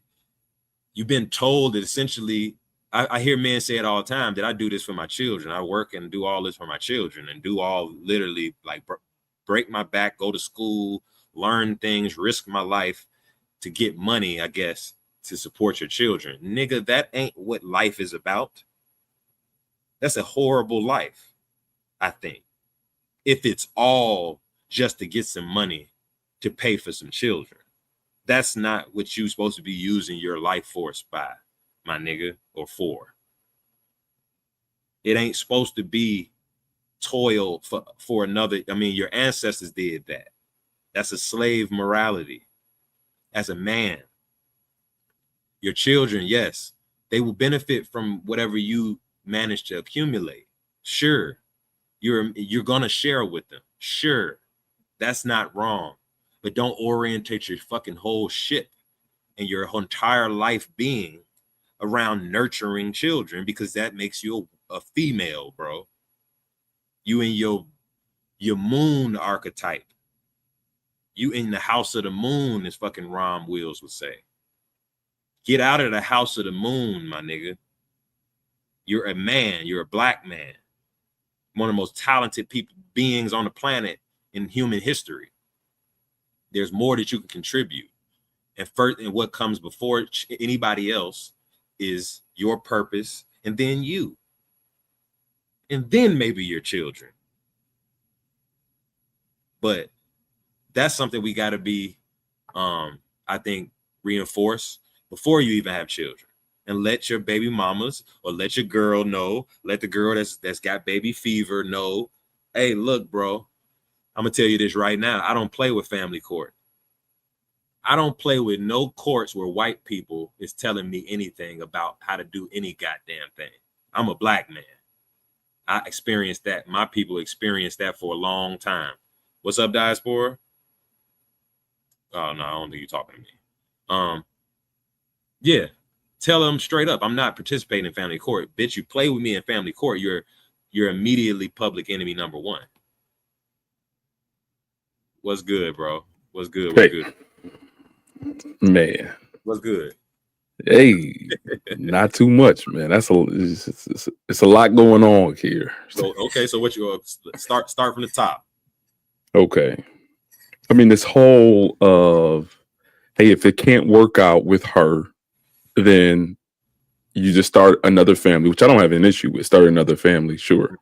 But like completely abandoning the son until he's 18, I think that's a little, that's a bit of an extreme take, don't you think? Or no? Extreme. I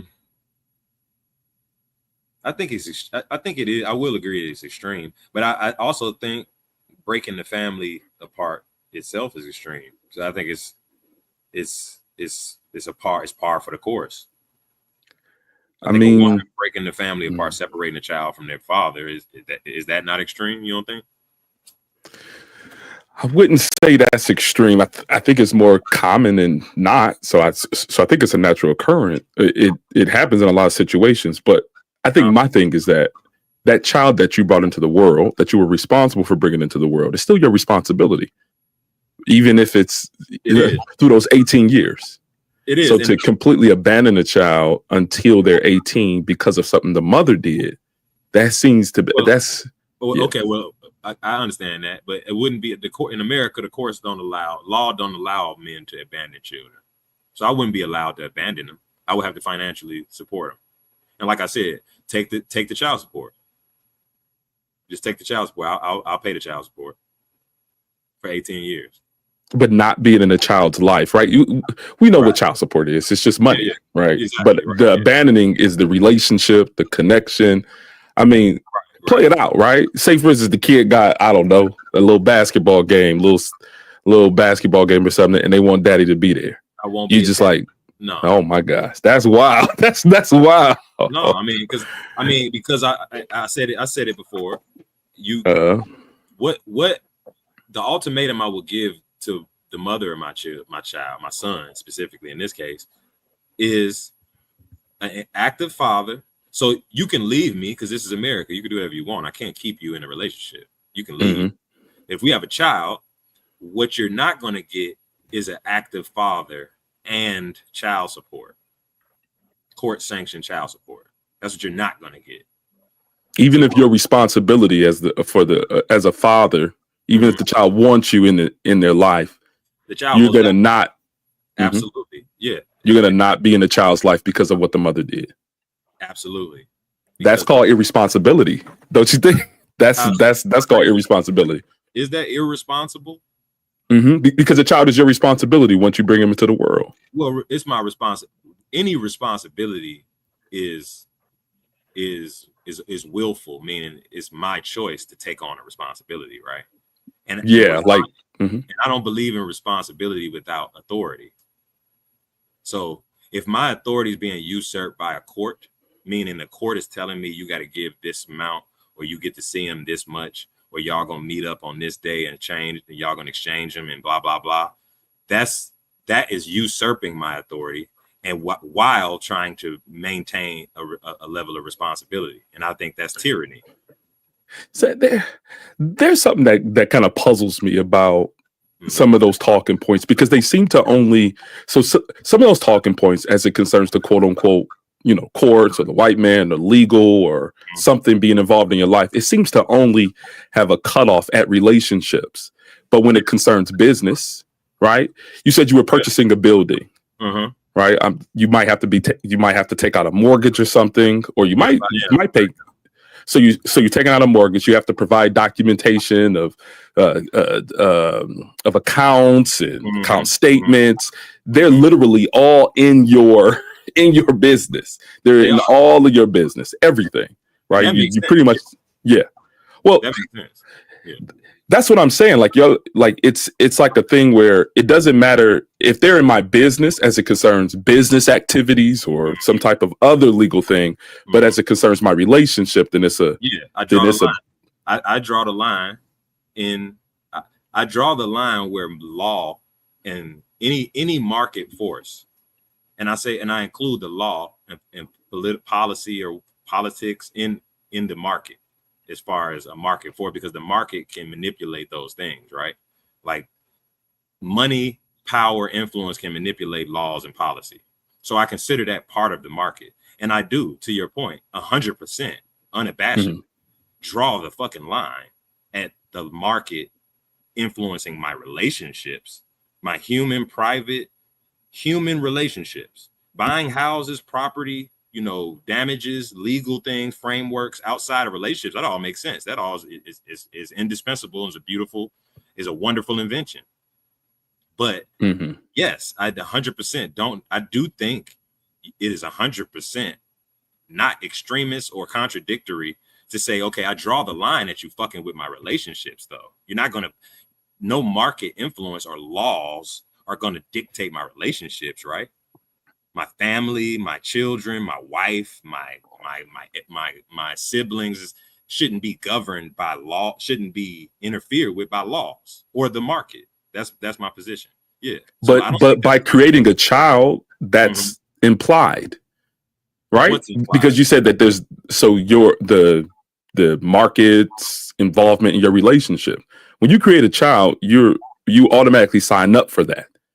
Like in if you mentioned child support, you have to provide child support, right? If you're legally, right, if you sign papers or sign a birth certificate.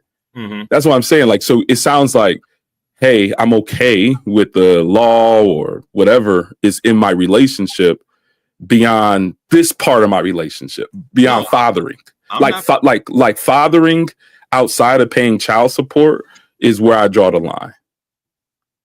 Well, I can't draw the line to your point. In this country, I can't financially abort a child. If I'm the father of a child, and in some cases you don't necessarily have to be the actual father, but that's beside the point.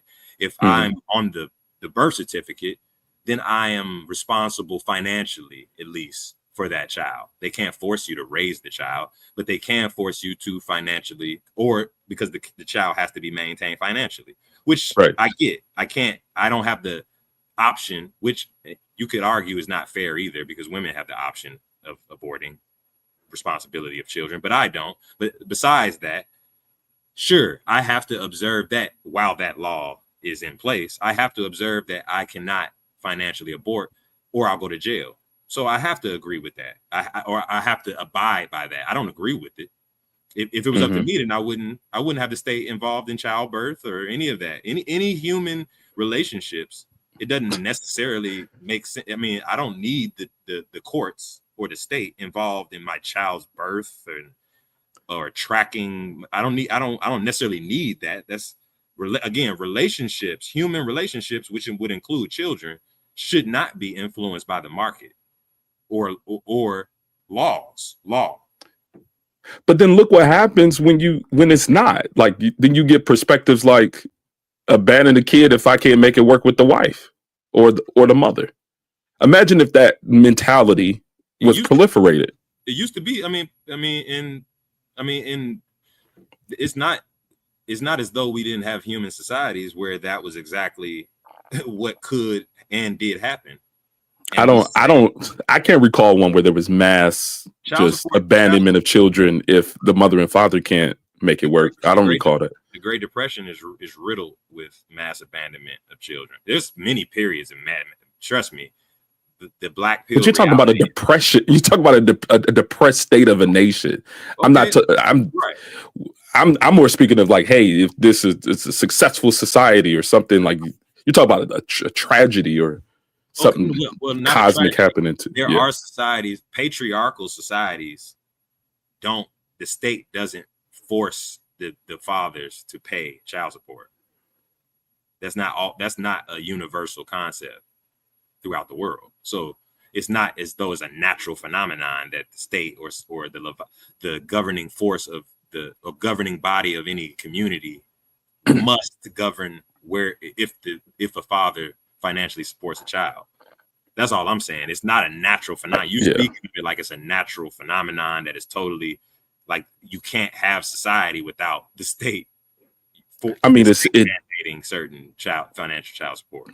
I mean, let's just look at the black community. I'm thinking more of the implications of it. I mean, people are already saying that like there's a depravity of fatherhood for young black boy. Like there's all this discussion about young black boys not having the resources that they need to be successful in this society. Yeah. Like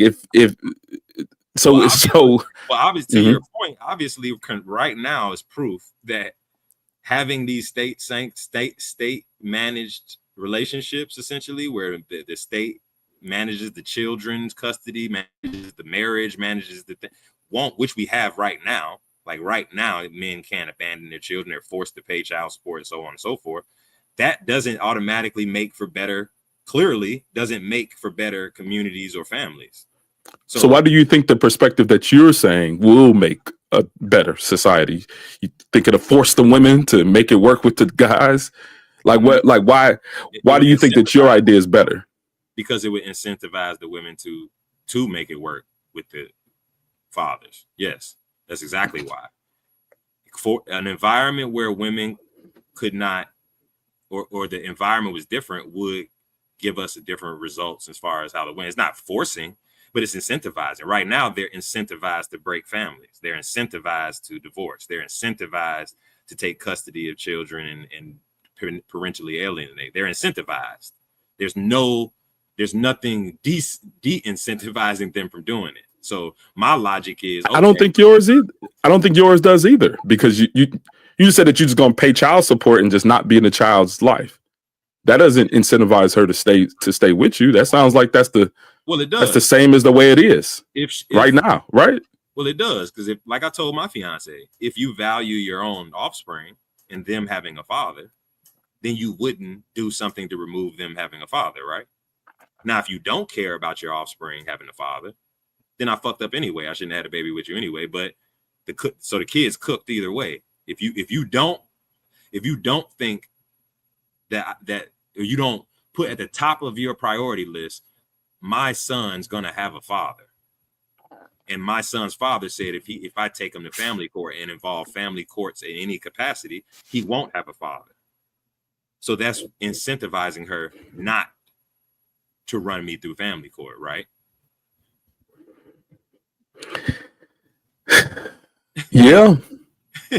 I just don't understand why there aren't other options here. Like, is it just because this is not your way? Is it not I'm absolutely because you don't have fully control over it? Mm-hmm. If you can give me the system in which we're right now, you're married, right? Yes. Right. The system in which many men are married under right now doesn't give you really any power to maintain that relationship. It's literally, technically, your wife has all the power. She could just divorce you for no fault to tomorrow. I could divorce her too. I mean, I have that right too. You could, but you probably make more money. You probably have more. I mean, not significantly. We make similar money. I said you probably make more though, because you're a man, and men typically on average make more. I'm just guessing, assuming that you're incentivized not to necessarily divorce her for no cause. No, you would end up having to pay. When you make similar money in like a similar threshold, I don't know the exact, but you aren't on the money, right? You might not. You are on the block. You are not. You do not have to pay alimony if you all make similar income. Maybe, right? Yeah, but maybe you still have to split all the marital property. Sure. Yeah. Yeah. So you don't want to split all your marital property, I'm sure. No, she has. She's been involved with building it up too. I mean, yeah, but who's more? We're not even gonna get into the. I'm assuming on average, men don't file for divorce because of it's a lot of things disincentivizing it, because they would lose. Women tend to file for divorce in America because they tend to gain. So in the current system, just by averages, the women or your wife or any married man's wife has an incentive to if anyone's going to dissolve the marriage, it would be her. So she has power to dissolve it and has incentive right now, how it stands, from my point of view. With most divorces, I don't know if you noticed, but most divorces end amicably. Like it's not typically like a win-lose. It's typically what we agree upon. That's typically what the lawyers come together to discuss with you. Typically men aren't just bankrupted automatic. Like that's not the normal case. Normal case is that you come to an agreement on what you don't want and you move on with your lives. That's the typical instance. I don't know. Can I ask him a question? Compassionate. Hold on 1 second. I'm gonna let you get in right in. I'm just asking. I'm gonna add this in. Okay. Yeah, I'm not sure about that statistic that most of them are amicable, but sure, I'll take that they don't. They're not. I guess they're not categorized as. I don't know the opposite of amicable, but they're not categorized as non-amicable divorces. But at the same time, it's hard to. I mean, if that's the case, if what you're saying is true, then why are men turning away from marriage, and marriage rates are plummeting, and less men want to, because they feel as though marriage would not end just amicably, and then you just move on with your life and nothing ever really happened. If it's what you're saying is most times it's just like that, it's amicable and there's no sweat off your back and you're cool and you don't get kneecapped and you don't really get hurt by the divorce, why are men turning away from divorce? Why are we been harping about how marriage, it sets you up to be fucked up in the long run, why does lead attorney say otherwise every single time? Like, why does lead attorney agree with what we're saying? Hold on one second. Let me answer really quickly. Go ahead. Let me answer him really quickly. No, I think because the worst divorces are advertised the most, so people get a perspective that this is what most of. Oh my gosh! Hold on, Jay. Can I finish talking? I'm gonna let you in. So, dang. You said most. You said most. Yeah. I said the worst. Yeah, the worst divorces are advertised the most. So I think that people do have a perspective that, hey, all marriages are going to end horribly. Men are going to get kneecapped, and that's just going to be it. And so, marriage or divorce means that bankrupting of a man, when that's not always the case. But you characterizing essentially as essentially everybody's assessment of marriage is anecdotal. Like, we're not looking at the data of marriage rates. Like at the data level, we're not saying just like, oh, they're advertising all the bad marriages and all the amicable good marriages are just hidden because it's not as dramatic and entertaining. That's not what we're evaluating. We're evaluating the actual marriage rate statistic or the data on how long the marriages last. We're looking at the macro numbers, and marriage doesn't seem to be playing out as a stable institution for the best interest of both parties going forward. I thought it was somewhere around 50%. Right. 50%. Right. 50. It's a 50% chance. It's a 50. I think is it 50? Is it 50% nationally? Yeah, 50%. I think it's somewhere around 50%. So yeah, 50% positive, 50% negative. Right. So, yeah, but 50%. So it's not so much that we're misinterpreting the institution like it's as though 80% of marriages are lasting and we're only looking at 20% of the ones that are failing. 50% of them are failing. So that's making people say, well, that institution might not necessarily be, if it's a 50% chance of it failing, that's not good odds. You're saying, 50 half, 50 good, 50 bad, but 50 is a huge percentage of failing. But there's something that goes into that 50%, right? There are factors that, like, those statistics are risks, right? That 50% of divorce. But there are factors that contribute to that 50% going lower, like higher income. You having a similar religious belief. Mm-hmm. Individuals are in a certain the marriage within that family, right? What's normal there. So there are factors that make divorce even less of a factor. But I don't think that those a lot of times are discussed. I think it's mainly like those are but it's just something that the numbers show that, well, if those are the indicators of what would indicate a successful marriage, and 50% are failing, that means 50% of the people entering into marriages lack one of those, right? All of those metrics, right? So it would make sense to say, okay, 50% work, okay, 50% chance of divorce. What factors lowers that 50% number? What factors within the relationship? And you just noticed some of who causes the most divorces. That's the factor. Who's the one that actually goes out and start the divorce process? Let's stop circling around this. No. The 80% women filing for divorce is not a factor that decreases the divorce rate. That's just that's actually it is a factor that decreases the divorce rate. What are you talking about? No, because of the divorce rate, like because they constantly starting the divorces and stuff. That's the reason why men don't even want to get married to nowadays. What are you talking about? No, you think there's actions without reactions out here in this world? I don't know what no, because battery in the back that you coming in here with. This whole thing started because you. No, this whole thing started because you did not want to acknowledge that the woman is the one that destroyed the marriage first. The woman is the one that brought the divorce first. You're just keep going around the circle. You keep going around in the circle about we weren't even talking about that. No, you said that the reason why you couldn't leave your son, the reason why you didn't want to leave, you didn't want him to leave his son because it would cause him a problem. But you want to acknowledge the fact that that woman who started the divorce is bringing him to the court and that he let his ground rules like, don't bring me into this damn white man shit.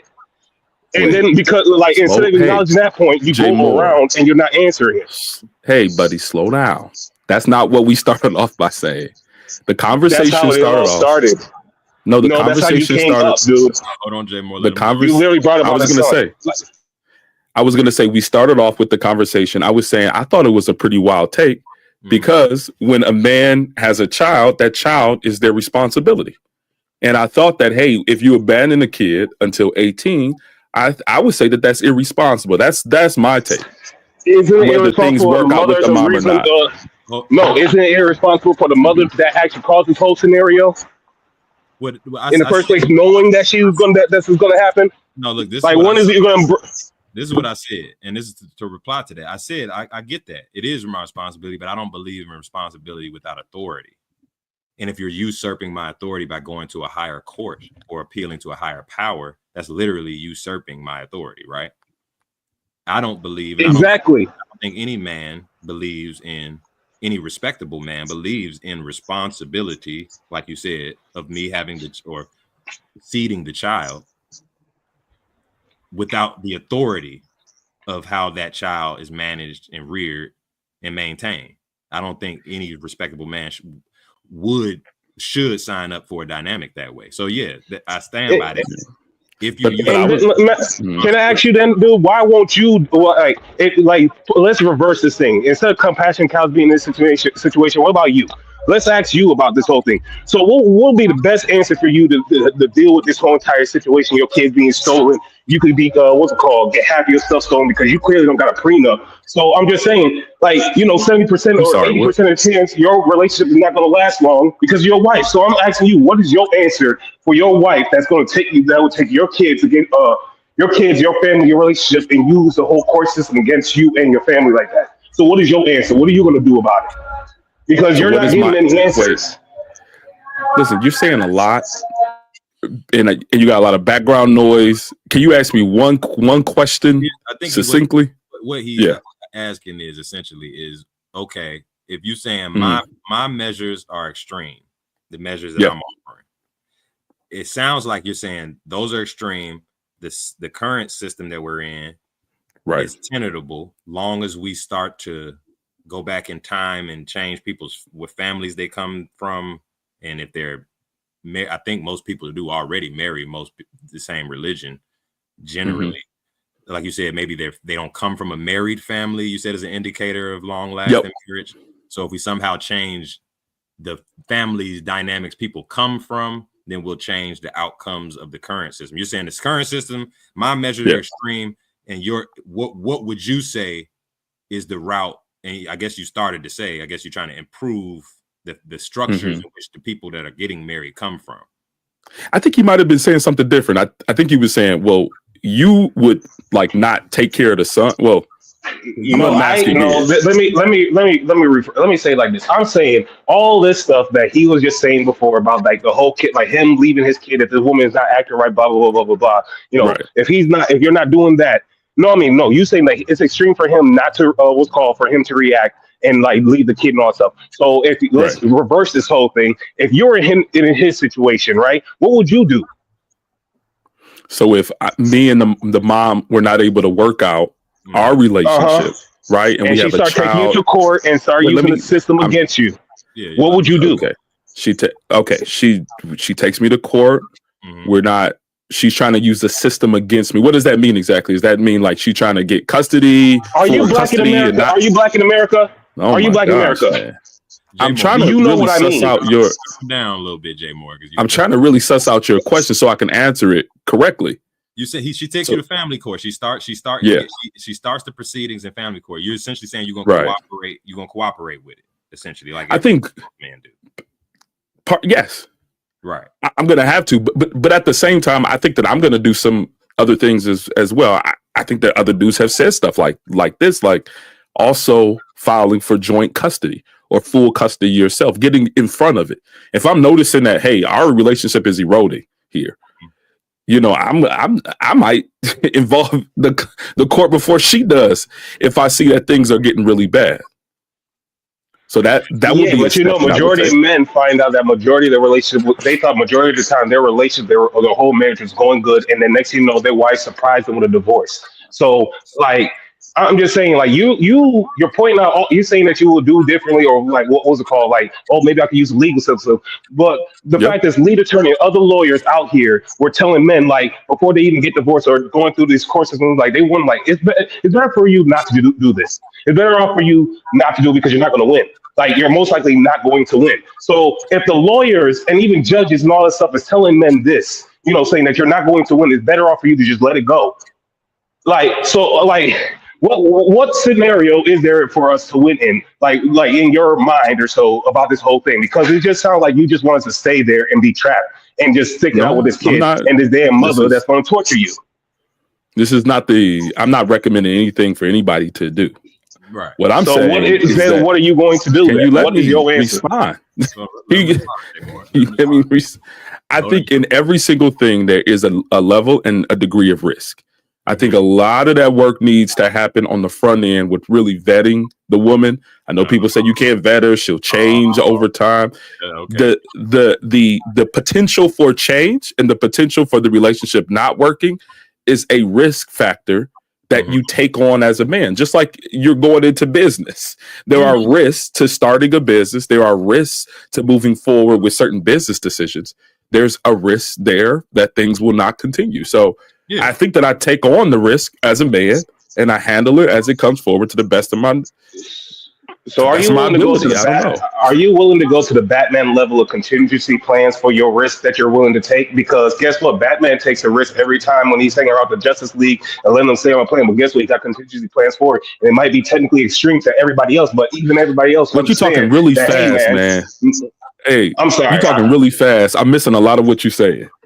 I said that, like, Batman comes up with all these contingency plans all the time for all these superheroes, and every last one of them, when they see his contingency plans, are like, they said this is wild and crazy. But when they really look at him and they actually think about it, it's like he's right at the end of the day. So I'm just saying, like, everybody has to have a contingency plan. Everybody is going to go through a risk, but guess what? You still got to have a plan. And who are you or anybody else to tell them the levels of the contingency, like, level of reaction to your, like, to that, whatever, that thing going astray. Like, I'm sorry, if you're facing against Superman, sometimes you might have to use a Kryptonian nuke or something. Who knows? You got to take that person out and make sure they don't get up again.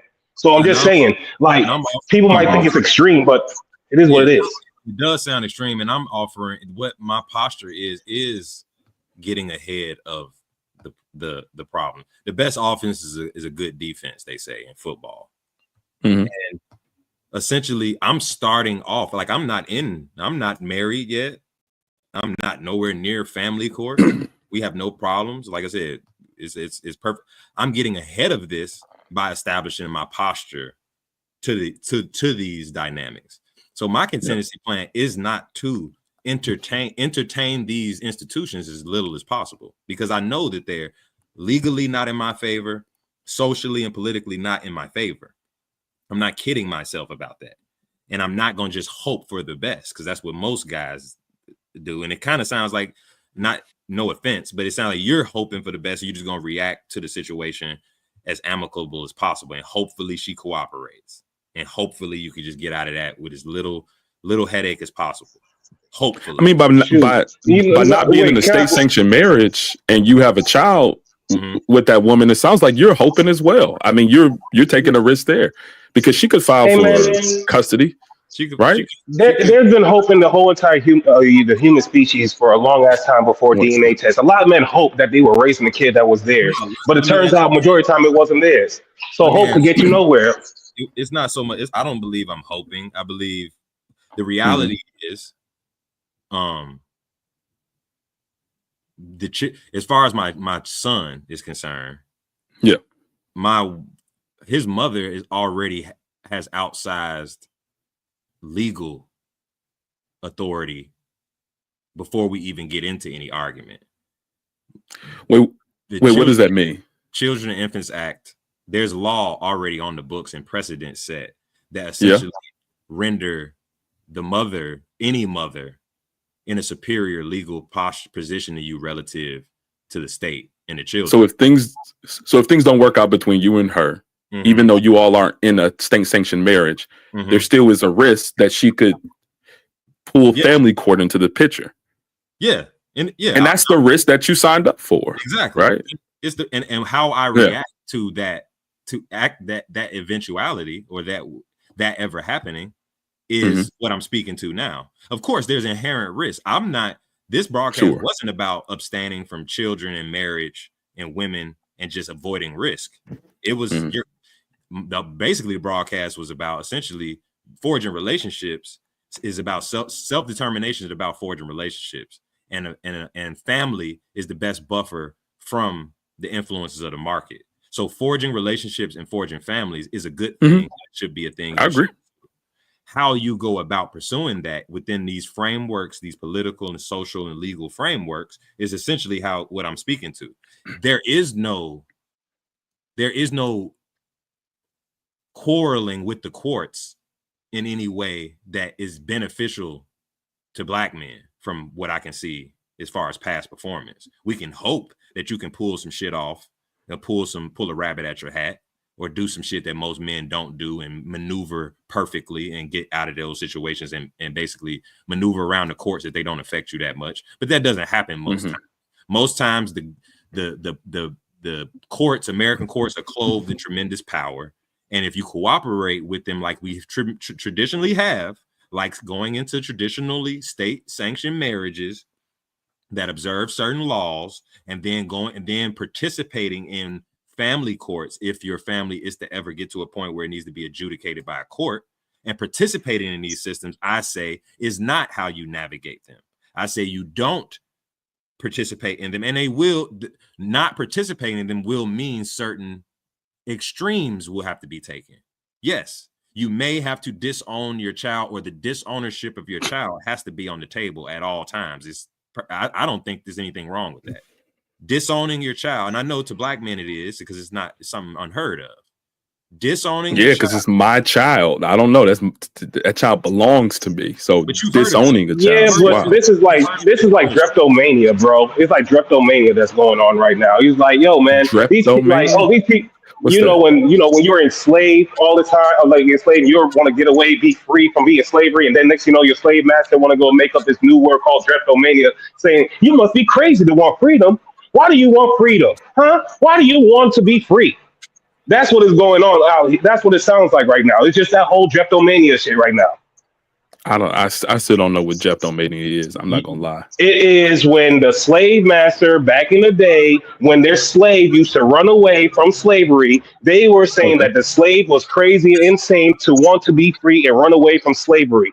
They're saying that you being enslaved, there's no reason why you should want to leave slavery. Slavery is a great thing. It's a magical thing. Like Uncle Ruckus, what's called Boondocks. Man, slavery was a good old time. We used to be singing, picking up cotton perfectly for master all the time, like type of shit. So what are you equating slavery to here?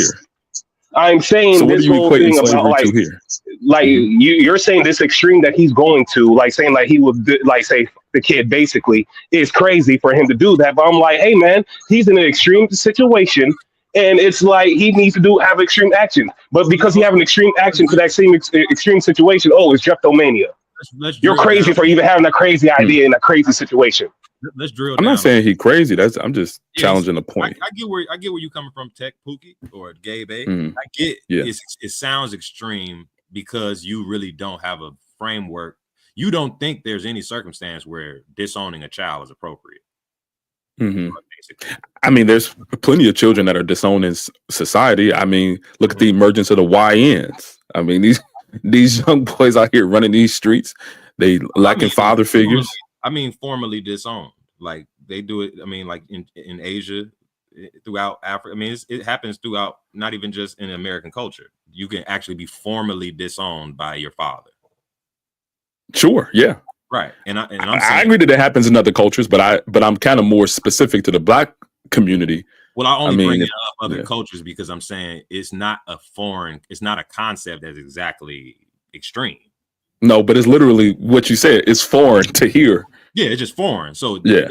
And I understand that. So I understand the knee-jerk reaction to what the fuck? How would you do that? Why would you do that? But yeah, it's not exactly an extreme. If I'm transgressed against enough as a father, and your mother is, while my child's a minor, I'm not essentially saying he's transgressing against me, but his mother is. his custodian. But the results, but the one that's suffering the most is the child, not her. And she's evil. Nah, she's going to suffer because of that damn child that she's going to be stuck with. That's what she wants, because she's going to have to take care of it with no father figure. When that grown boy turns to a grown man and start wailing at her or beating her ass, she's going to wish that the father of that child will be there to stop this whole entire thing. Like, so this is all a get back. I'm sorry that she's. No, it's not a get back. It's not a get back. It's a prize. She plays stupid games. She wants stupid prizes. It's called consequences, bro. Exactly. It's stupid games. The child wins and won that stupid prize. Hey, exactly. So, hey, man, we all got born in unperfect situations. We're all born in unperfect situations, but guess what? It is what it is. I think this mentality is exactly what's giving rise to black men being abused in these court systems. Really? Yes, because I think if it's clear to everyone that you won't. There is essentially there's a level of consequence that you won't go to if transgressed against, then they will transgress against you. They will abuse you. If it's clear, black men have clearly displayed that they will take anything to be part of their child's life. They will take. Oh, what's wrong with that? They will take. What's wrong with that? Well, what I'm saying. What's wrong with going through every measure to be a part of the child's life that you brought into this world? That's slave morality. You brought this child into the world. How are you a slave? You brought the child into the world. You did that. Thinking like that is a form of slave morality, meaning you think there's some virtue in suffering any possible pain or whatever level of pain in service of some child that you barely have any authority or in service. You gave this child life. You signed up for that responsibility. You keep saying just because the mom is why do you keep saying you? Doesn't mean. Why do you keep saying you when it's two people that can make a child? Stop just trying to put it on the dude and everything. Because you can only control. Because you can only control your own actions. That's what I'm saying. It's over 30 different forms of contraceptives, and you're telling me that a dude that only have what's called abstinence, what's called a condom and the plug game, that's the only way. Like, you're trying to say that if you chose to have a child with a woman, if you chose to have raw sex with a woman, knowing that conception was on the table, and that child is born, man, I signed up to have a good night. That child is your responsibility. My life be taken over by a child. No, that child is your responsibility at that point. No, I disagree with that. I disagree with that claim. Hold on, Namer. I'm gonna let you in next. All right, sure. You make the claim that a man or a male or a father is solely or is responsible for a child being born. If you have raw sex, knowing that, I don't know why this is such a crazy idea. Question: Was your wife a virgin when you met her? Hold on, Jay Moore. Let him finish. Yo, we're not about to do that. Like, you're not about to get disrespectful with me. Like, don't try to come at my wife because you disagree with some of my points. I'm not coming at your wife. I'm asking you a question. Was your wife a virgin when you married her? But hold on. No, why is my wife's sexual life of any of your business? Because if she didn't have kids with the first man that she had, that she had. I'm gonna say this right now. I'm gonna say this right now. All right, that's a line that I don't want you to cross as we're having this conversation. Completely understand. All right, that's all I gotta say about that. I'm not trying to turn up, but it's not. No offense. Like, I'm sure, but. Yeah, we're not. I don't even know why we doing that though. Like, I don't even know why we doing that. But anyway. But I'm pushing back against the premise you establishing, because that's a gynocratic premise that we all observe and heard a million times. That essentially, if you lay down with the woman and knowing that it's a potentiality that you can get pregnant, you're responsible for a child being born. And if that's the case, you're responsible for everything. And that's all that needs to be said. I think both are responsible. Don't you think? Like, I think the man and the woman are responsible for that child coming into this world. The female in the human species is responsible for any children being brought into this world. Period. Males do not have the power to bring a child into the world. Legally, socially, physically. What's our sperm for? Like, isn't that a part of the process? That's a sperm. fertilizes an egg, bro. Right. And that's all it does. And we have the power to not fertilize the egg, right? A man is not responsible. And she got the power to either pop a pill or get an abortion. What are you talking about? So we can't put on the condom? Don't do that. Or why couldn't she eat a plan B? Why couldn't she eat a plan B? Why couldn't she put on a female condom? This is shared. Use the condom thing. Why can't she put on a female condom? It doesn't even. She could. This is a shared responsibility, don't you think? Like both parties. No, it's not. Both parties. No, if you're the gatekeeper to a building, bro, it's not a shared responsibility of who you let in. You're the gatekeeper. The niggas trying to get into the building, you don't share responsibility with them, right? As a security guards don't share responsibility with the public on keeping people from inside of buildings. As the gatekeepers to reproduction, which who is the gatekeeper of reproduction? Gabe. Between males and females and in the human animal. Males and females. No, they're not. Gatekeeper to reproduction. Yes, I can choose to not put my seed inside of a woman. I have power over that. That's where your power starts and where it and she could choose to exactly, and I can take that power. Listen, I cannot give that power. I cannot exercise that power by not nutting raw inside of a woman. Sure, a child being gestated is contingent on your sperm. A child being gestated for 9 months and being born is not your child. That's the full process of reproduction. You're not the gatekeeper of reproduction. We're gonna argue over that, Gabe. I am in the loop of conception. I am in the loop of that whole thing happening. Who's the gatekeeper of the gatekeeper? I don't even really know what that really means. Like, so she protects her womb. She's the gate. Yeah. She's a security guard for her womb. Yes, I do agree with that. She allows you in or does not allow you in. Right. And so I allow my seed to be spilled. I allow my semen to go in her, or I allow it to not go in her. I mean, that's one thing that a lot of celebrities do. When they don't want to have a child, then women try. Go ahead. You want to know something? You know how my ex? No, I'm just going to wait. Matter of fact, I'll be right back. I gotta do something real quick. My fault. I just think I have power to have children or not. That's I don't know. You have the power to have children or not. Yeah. You gonna stand by that statement? I am standing by that statement. Yeah. Yeah. So here's the scenario. Do you so what about the scenario where it does happen where a man wants to have that child and a woman doesn't? So if a woman doesn't want to have that child, then what? Yeah. I'm sorry, ask that question one more time. You said if the woman doesn't what? If say the woman does get pregnant and you want the child, not saying you, but say a man does want the child and the woman doesn't, what happens? Yeah. A lot of times she gets an abortion. So why can't she do that then? Truly has power. She has throughout. Well, do you want me to answer or J-More? You want to jump in there, man? Like you could do. J-More, I'm just trying to answer Lionel's.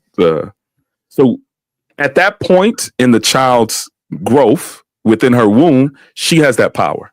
Yes. So who's choosing for this? So who gets to choose if that kid is born or not? Because when we're talking about power, we're talking about who gets to choose if that kid is born. Because yes, you have the power to get her pregnant, but you don't have the power for that kid to be born. That kid still has to be born. So this is all a part of the same process, right? I don't know why y'all are delineating once she's pregnant. Wait. Well, the process. All right, go ahead. It's not an equal standing. No, bro. I mean, this is clear. This is not. I mean, this is clear what we're saying. The female determines the conditions of the animal family. This is Briffel's law. This is fucking. Yeah, once conception happens, right? She has power over whether conception happens. She has power whether she has. So power. So if I don't nut in her, where how can she get pregnant by my child? With my child. How did she get nutted in? By me giving, by me spilling my seed inside of her. Did she or did she not have to allow you to do that? Yeah. And I had to also wait. I had to also choose to do it. That's not the question. You keep bringing in your no. Because my perspective is that both parties are involved in this process. It's not up for debate. We know that. Yeah, no one ever said that.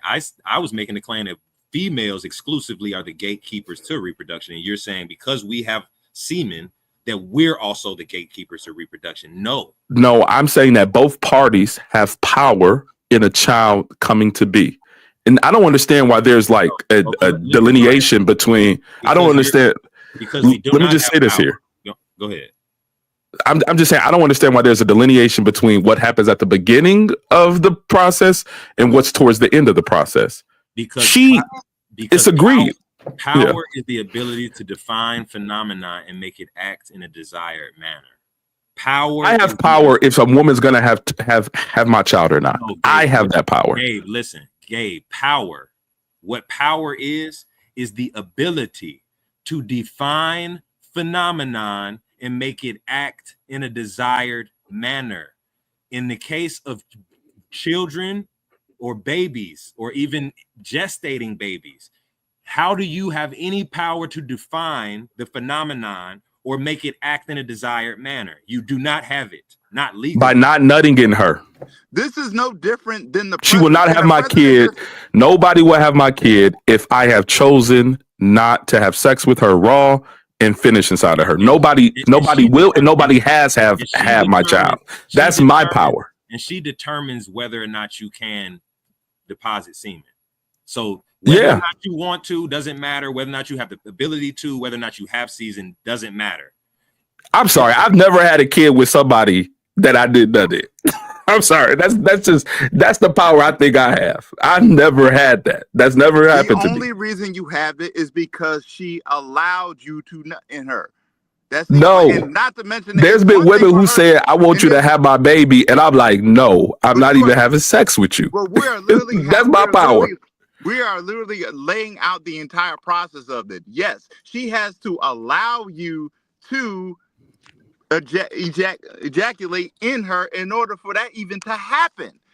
No, she's not allowing that. I'm doing that. No, she is. I'm ejaculating. Wait. She's not ejaculating. I'm doing the ejaculation. Allowing you to ejaculate into her, bro. That's the part. We're both a part of that process. There's an egg and a sperm. I provide the sperm. She provides the egg. If I don't provide the sperm, that's my power to not provide the sperm. That's me. I could choose to not provide that. Nobody can have my child if I don't provide them with sperm. I don't get why you keep reiterating that, because no one's saying you don't have. Because it seems like y'all don't understand that point. That's a man's power to not have a kid. No, the problem that you keep skipping is that you forget that this woman does have the call whether that kid is born or not. At later in the later, it doesn't matter what point of it. Yes, it does matter what point, because I have power at the beginning. She has power at the end. No, she doesn't. She has power in the beginning and the end. She has power in the beginning as well. She cannot get my sperm if I don't give the power. Do you understand that? She can't even allow you to do. She can't even get the sperm in her if she doesn't even allow you to. No, it's the same thing. I don't provide it. That's my power. This is why gatekeeper analogy makes sense. Sure, nigga, you have the power to walk outside of walk on a public street. You have all the authority and agency and legs and power and whatever you want to do to walk wherever you want. You don't have the authority or power to go into any building you want. There's gatekeepers, we'll say, that allow that they authorize entry and authorize exit inside of buildings. You keep reiterating that I get to walk around. That's my power. I get to walk past the bitch. Sure. What we're saying is, in terms of responsibility over offspring, the responsibility goes with who has authority. Females have always, that's why females are held responsible for the birth of children in every society outside of niggas. Gabe A. Women are considered Men are not looked at like, nigga, it's your response. You are the reason this baby's here, so you have responsibility and you have it. Only niggas do that, really, in anywhere on the planet. Women are held responsible for compassionate children. Yeah, I don't think that we see this the same way. I'm not gonna belabor the point. I see it differently. I see myself as having power to be able to ejaculate inside of a woman, to have a child, where my power is more towards the beginning, and her power is more towards that. That's my perspective. But hey, to ejaculate in any woman, you can ejaculate. You don't have the power. You have no influence on whether or not you can ejaculate into any random your wife or any woman. All right. Compassionate. You're compassionate. Let me take. Can I take something? Y'all got it. I got an ex-girlfriend, right? That me and her was doing stuff around and everything like that. She asked me. She look in my eyes and say, like, take off the condom and come in me. She's like, I want you to really do it right and come in me. I was like, wait, what? Pause. I was like, hey, I don't want to have no kids. She's like, it's okay. You could go to the store, buy a Plan B, put it on the tip of your dick, and shove it down my throat. I'll make sure I don't have no kids. I'm like, oh, word, boom. Busted a nut. I was having a great time. I did this exactly the same shit, and guess what? She kept her from having a kid from me.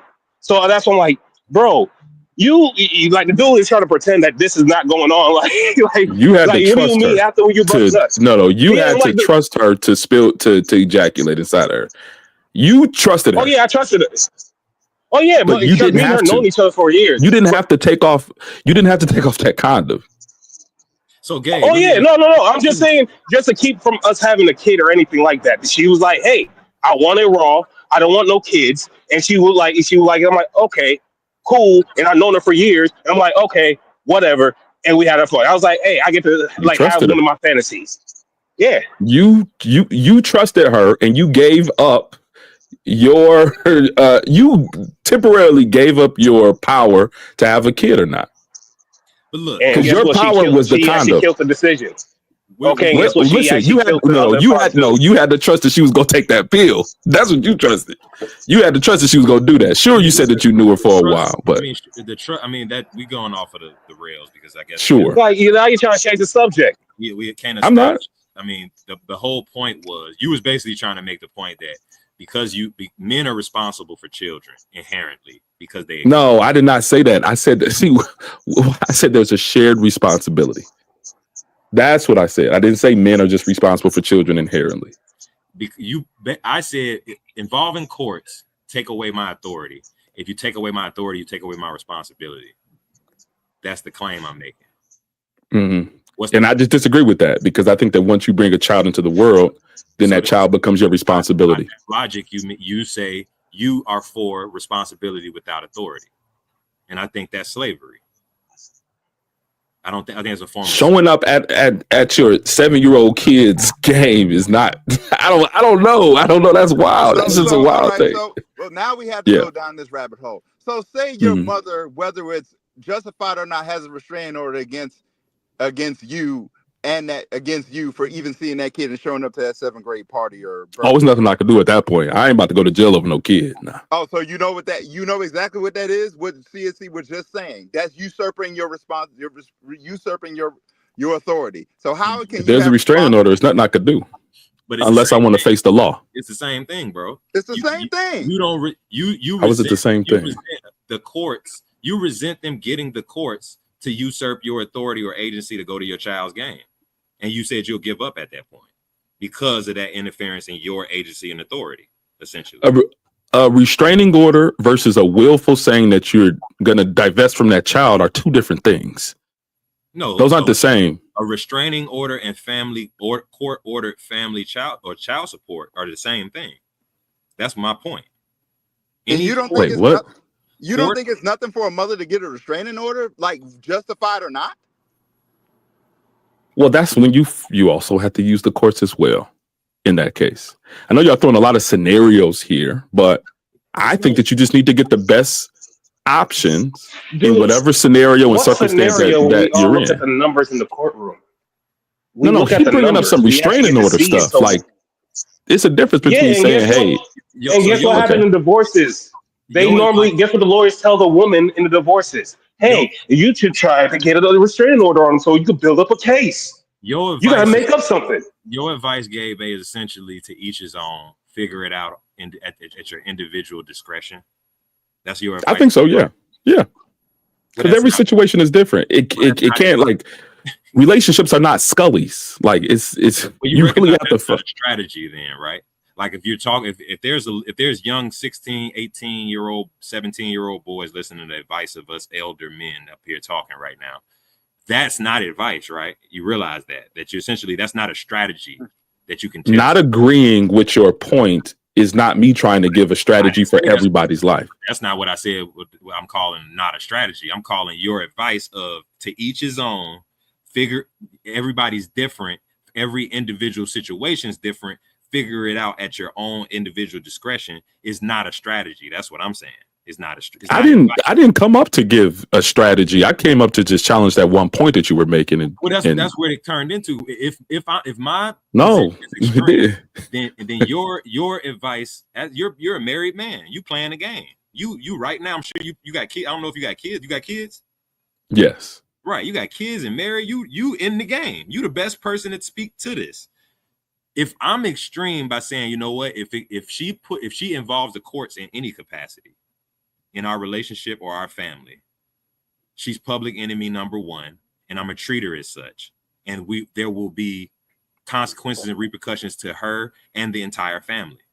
If that's extreme, and I just you say I just disagree with that. Right. I do think it's extreme, but it is my. I'm sorry. But my pushback to your pushback is that essentially you're saying do nothing and use the courts to your advantage, but at the same time you give up if you had the courts used against you in terms of restraining order. So what are you? I mean, no, I'm gonna. You're throwing a lot out there, but you're not being. Hold on, no, it's to the point, but it's to your. Yeah, it seems like you like to understand everything else but the point. Hang on, Jay. Hang on, but. This is to your point about relationships being complex, so we agree. So if the relationships are complex, so wouldn't the scenarios be? Hence the restraining order? So if there is a restraining order in place, I would need to utilize the legal system in order to fight what that restraining order is, so that I'm able to get to my child that I believe is my responsibility inherently by bringing them on this earth. Do you think it's okay to accept responsibility without authority? Responsibility, like, so I'm really trying to understand even what that means exactly. So you might not have authority. Are you saying that you don't have authority if you don't have 100% custody of that child? Authority. Because you can have joint custody and you have some level of authority. Why would you take with that responsibility with no authority? No, hold on. So why would you take responsibility with no authority? So is joint custody of a child considered some level of authority, or is that just complete non-authority? A joint custody is essentially that's inference in that is that custody is mediated by a higher power. Okay.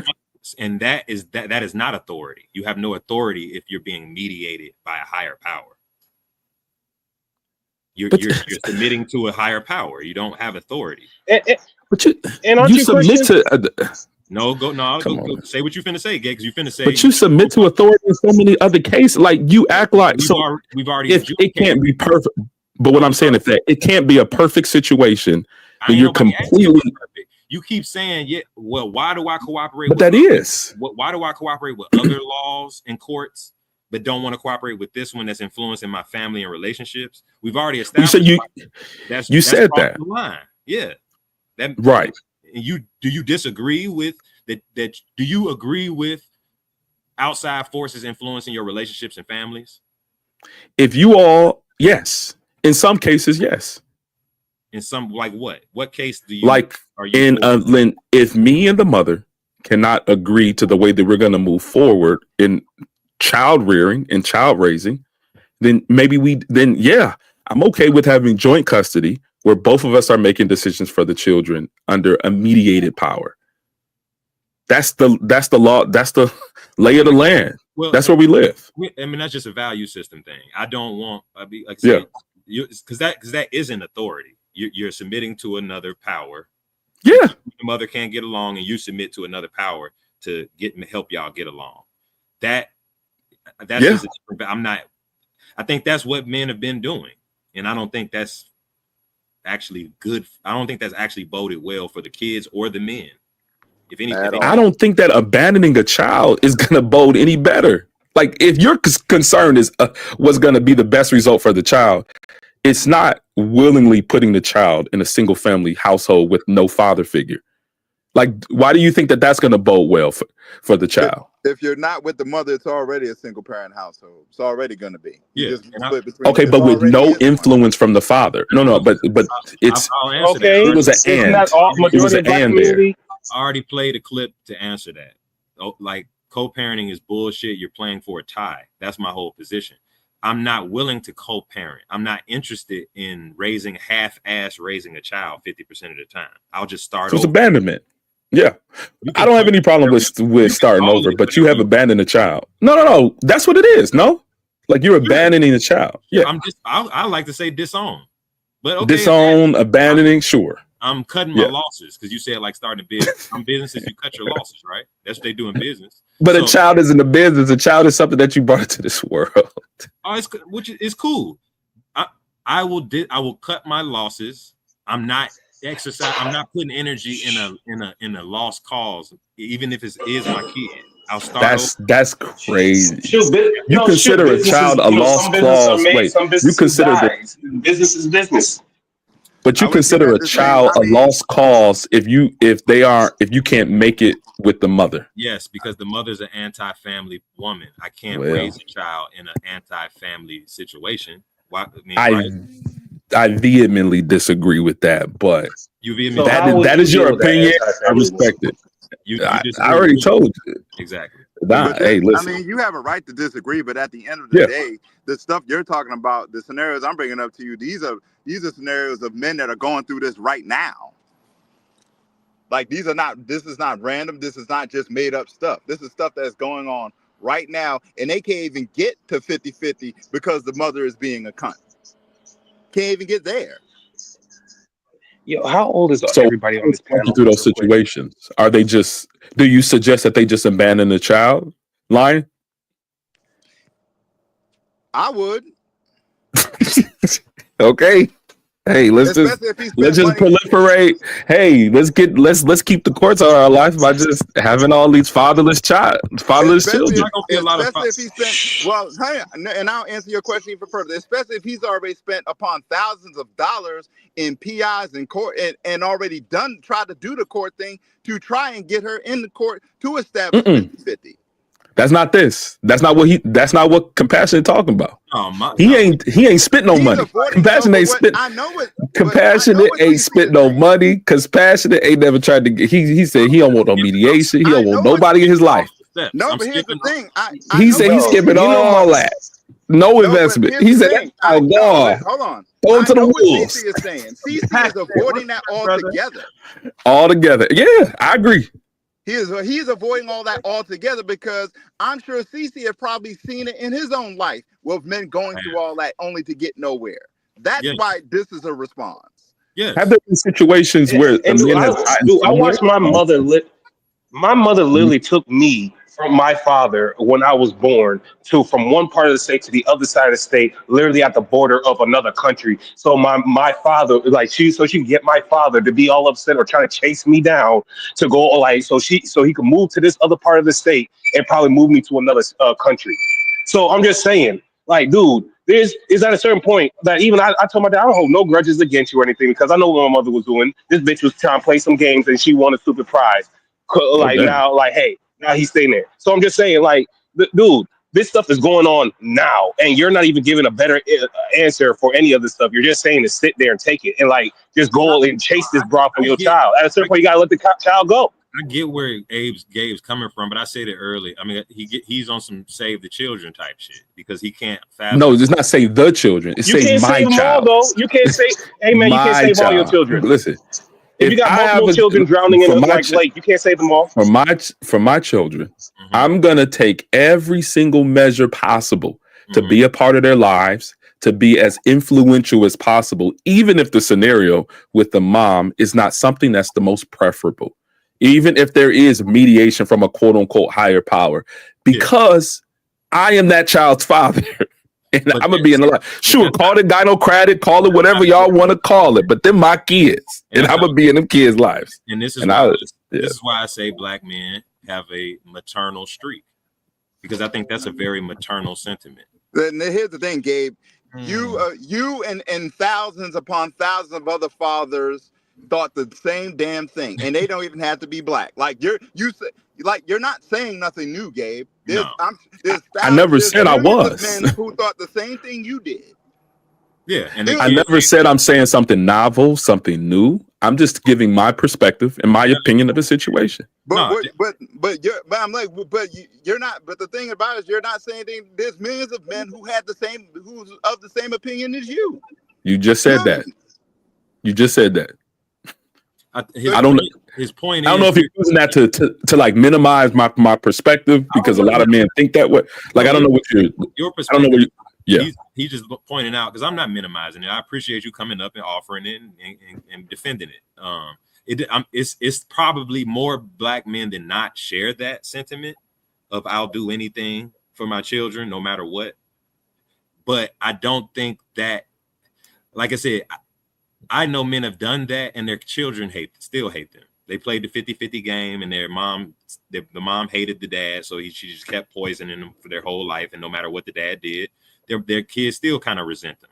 So I wouldn't tell men to just continue to do that out of some sense of righteousness, like some misplaced sense of, my kids, like you said, my kids, they mine. So no matter how broke I am and how broken the family is and how much of a waste of time and energy this is, I'm going to do this for what exactly? I guess just a moral victory internally. That kind of brings up another question, though. Like, what type of women are y'all having kids with if they're just so unreasonable to the point where they're willing to sacrifice their children because of some disagreement they're having with? Like, what type of women are y'all having kids with? This is the black community, bro. If you're in America, you know. No, you did not just ask that obtuse ass question. Right. Go ahead, Naima. My bad. So you're talking to unreasonable women. I think to Compassionate's point, he has a right to say step away from the child's life in certain situations, because let's not forget, and this is what I wanted to mention that he just alluded to just now. There is a thing called parental alienation. And the mother will do everything she can to poison the child's mind regarding and resent the father and hate the father. Now, Jay Moore, appreciate your story, what you were explaining. That explains a lot. But I would also like to mention that also, I don't know if you can hear. Want to keep but as much as you want to keep the courts out of your personal life, sometimes you have to be well versed in the laws about child custody and such. For example, in certain states, a child, when it reaches a certain age, can decide if they want to live with the mother or with the father. That being said, there's also laws where you can actually abandon the child in certain cases, especially in the case of like when you're dealing with paternity suits. You can legally relinquish your paternal rights to that child. But all that's required is that you have to undergo a paternity test to prove that you are the father of that child. Otherwise, the mother could be charged with paternity fraud. And paternity fraud is something that is yet to be discussed in here. But to Compassionate's point, yes, there is a time where you're going to have to step back, step away, get away from that child. Because you know that child is going to be alienated from you, and you're going to be alienated from that child due to the mother and her ability to control the child and poison his mind. So once the child has gotten away from the parent, gotten away from the mother, and decides to seek the father when they're 18 and whatnot, then maybe you can have a relationship with them. But by then, you're going to have to do a lot of you're going to have to help the child do a lot of unlearning, unlearn everything that the mother had poisoned them with, and then have to teach that child everything that they missed. You got to make up for lost time, of course, but at least you're going to develop a relationship with them, try to find out what they are, what they're genuine about, and let them be themselves. See, the problem here with what people fail to realize regarding children is this. Fathers see the child as its own entity, sees the child as their own person. That's a paternal thing. Mothers, however, see the child as an extension of themselves in the sense that they see that child as an appendage of them due to the fact that the child came out of their bodies. Yes. But people forget how much a father loves a child. In fact, Compassionate, if you want me to send a link to you, there's a documentary called The Biology of Dads. Worth watching. Yeah, definitely. You could throw it in the link. But hold on, I got to cut you off. Send that link. All right, I'm done anyway. Lion sent me a Cash App. Appreciate you, Lion. And I appreciate you, bro, because what that Cash App represents to me is this sentiment that me and Elon, and I think a lot of people in the Black manosphere share. You hope, don't advertise. You don't want them to advertise? No. What do you mean? If somebody's going to try to blackmail me with advertising, blackmail me with money, go f yourself. But go f yourself. Is that clear? I hope it is. I hope it is. And shout out to Lion because I appreciate that sentiment. And that's why I rely on contributions from the audience to support my show and not advertising. Because YouTube can go fuck itself if it thinks it's going to police my speech by dangling advertising on my head. Wait, whoa! What do YouTube do? Why do YouTube catch a stray? Like, hey, because they police the speech. You don't want to be monetized? They demonetize. They'll demonetize us anyway. I don't care because I got it's blackmail media that's supported by black men, and I don't need YouTube. Oh.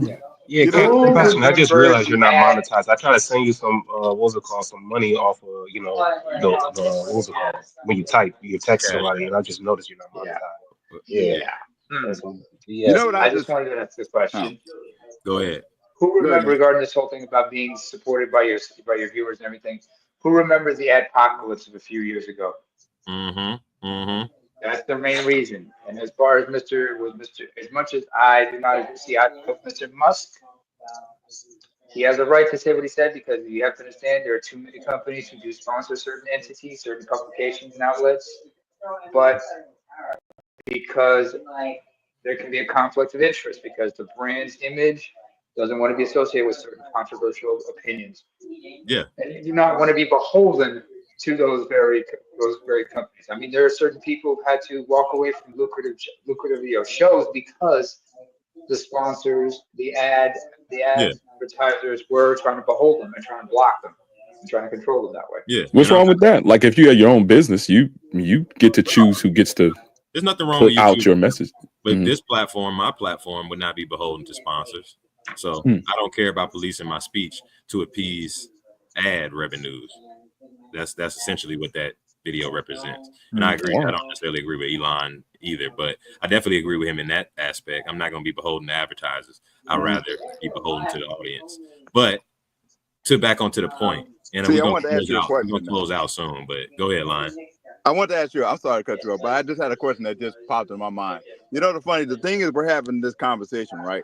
And everyone, you want to question the man's response to the system, but not the system itself.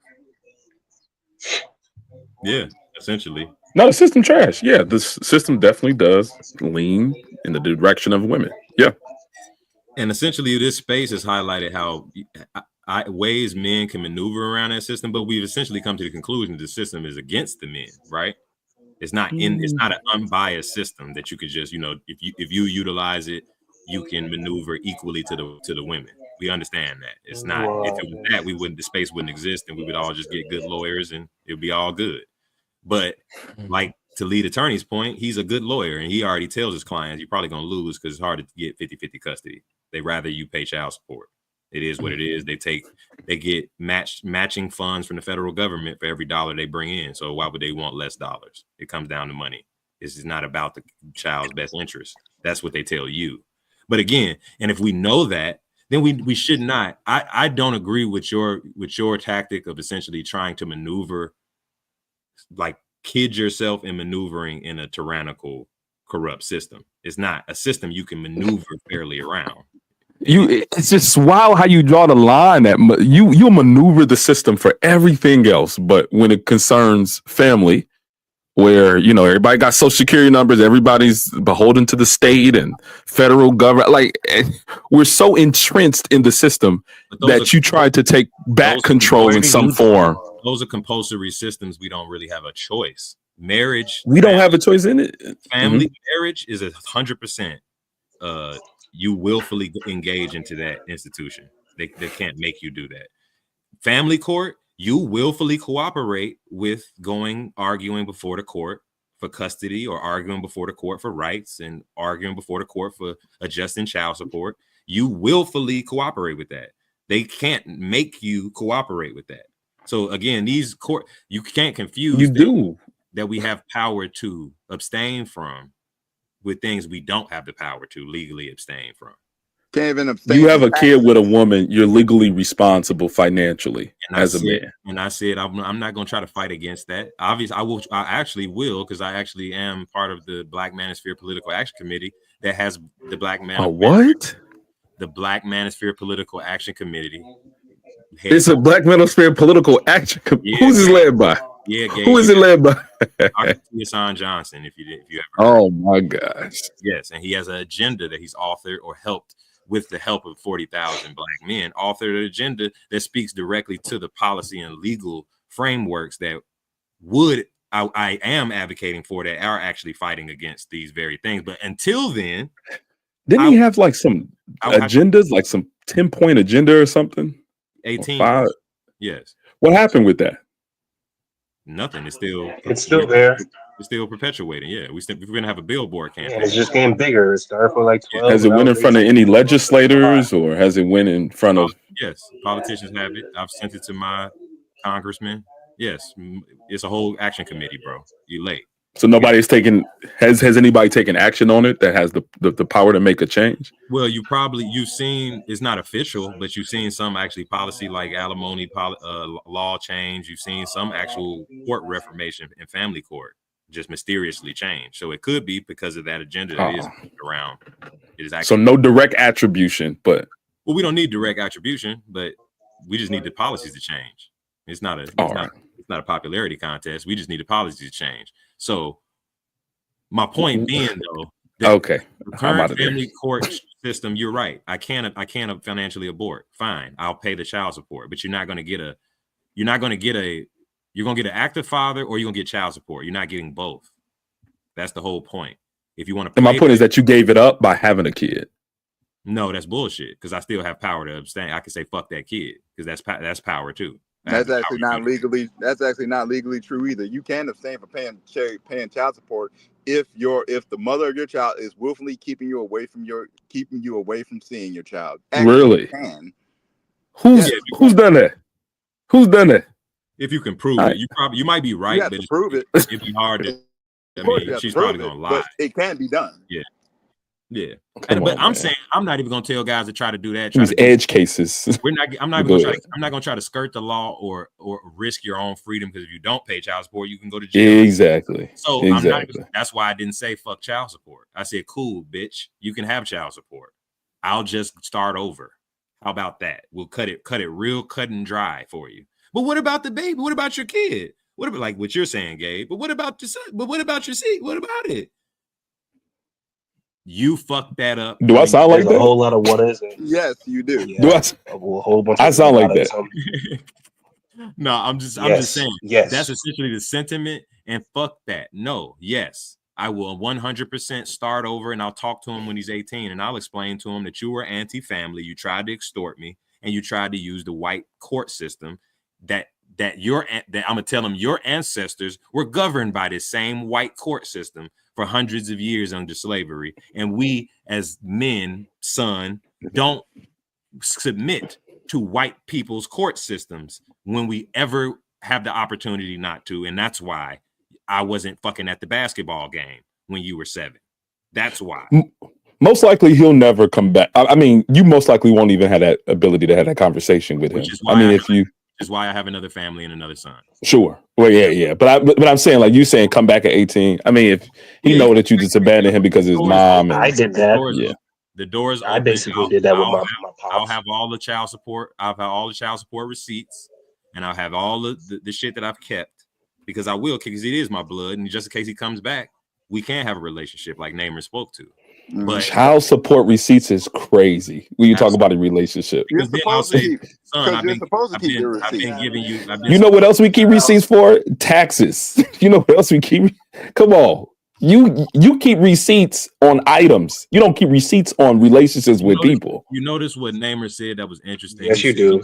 When he described that's cool. When he described a paternal instinct and a maternal instinct, he said that the key a key to paternal instinct is that you see children as a separate entity, individual person outside of yourself, and the maternal instinct sees them almost as an appendage.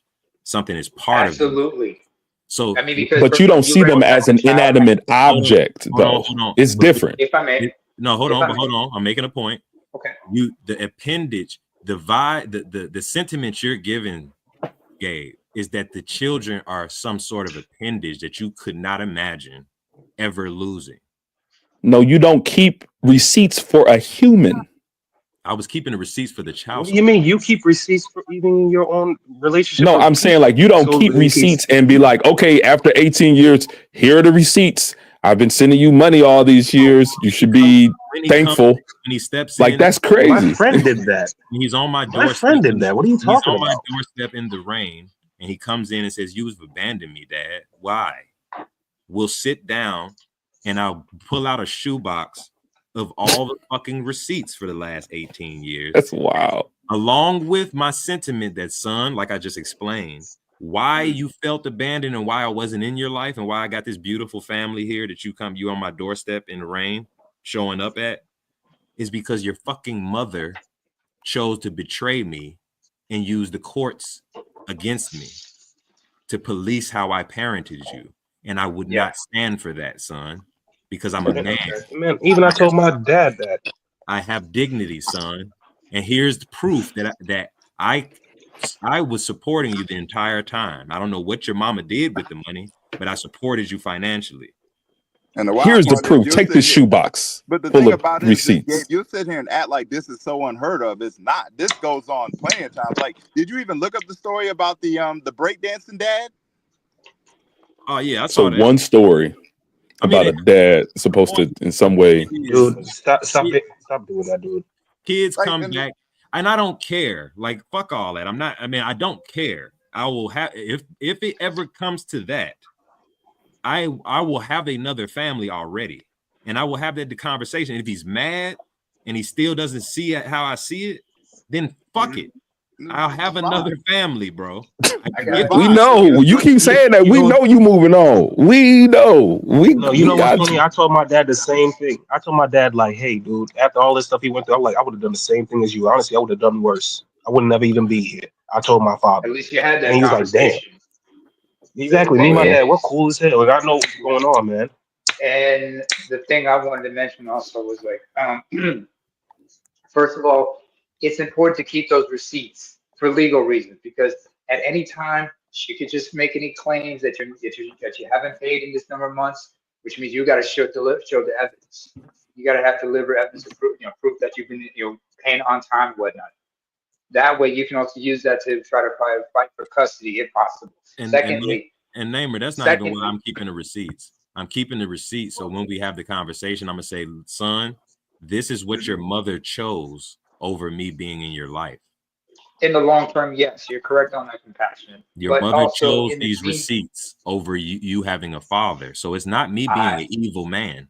Your mother chose to put me on child support, and I said, cool. So that was your father.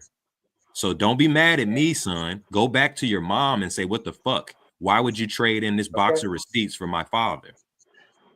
And you know what's funny? I told my mom. Hold on, go ahead, Namer. My bad, I cut you off. Go ahead, Namer. Yeah, that was my fault too. Hashtag name up, cut off name up. Yeah, blame it on Charles Bensley.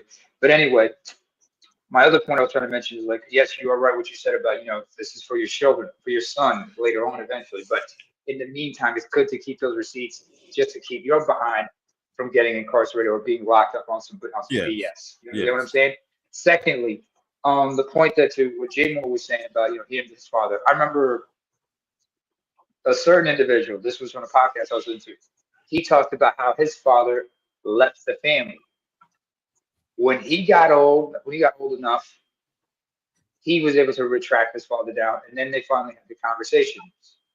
They had a few conversations about why, Dad, did you leave me? He explained to you, son, I loved you, but for my own well-being, for the sake of my own well-being and peace of mind, I had to get out of there, and I had to surrender paternity rights to her because I realized your mother was a crazy bitch. And and that young man also admitted that yes, mom was a crazy bitch because when Dad was gone, she was abusing him. Now he's still going through therapy right now to unlearn all the trauma that he went to and everything, and trying to understand and he's understanding his perspective. But he's still dealing with some of the baggage, and he's still going through. He's trying to get help about that. Are there any circumstances where things? Are there any circumstances where things work out positively? I'm talking. Excuse me. I know you've been talking for a while. That's why I'm just trying to get to one of your points. Namor, dude. Namor. Oh, I don't know. I don't talk to Neymar. I don't know. Good. I have no choice. I have no choice to talk to you out of the gate. So he would be anyway. Like I said, just to finish off, this man finally is able to go through what he needs to go through and get help. Now I'm done. I was just gonna ask. It seems like it's all doom and gloom.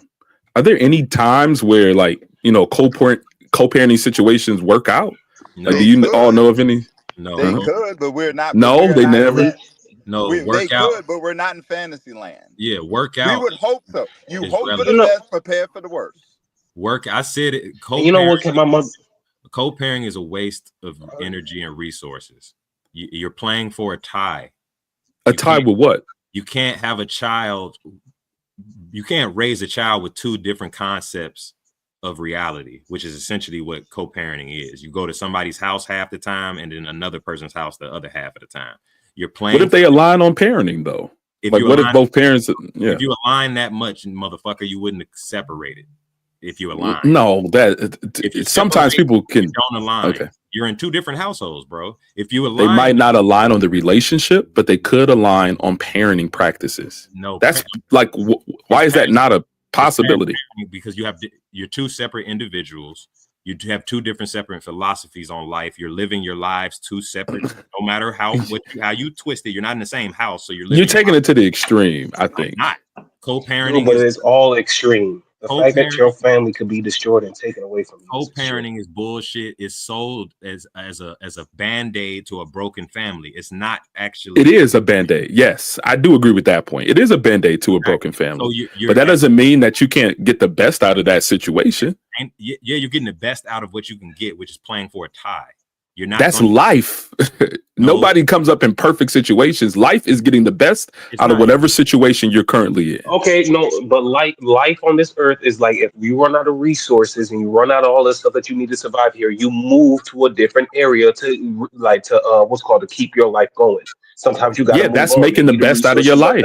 So that's making the best. But that's So, sir, instead of you staying in the desert and becoming desert people finally or something, you would just like, hey, I'm going to go find somewhere more water is and where the land is fertile. Why wouldn't it be sorry better?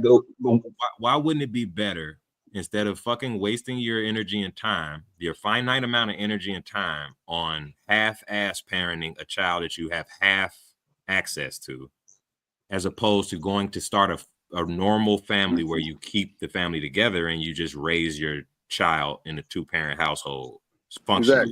Exactly. I think that there's a level of influence. What else is part of life is cutting your losses. So what were you saying? Why not do that? Why not put the energy at better use? I see myself as a very valuable resource in my children's life. I think that any exposure to me is something that can benefit them down the line, whether it's in a perfect situation where I have 100% access to my children or even half. So I think that I can have a positive influence on the kid, even if they're not at my house 100% of the time.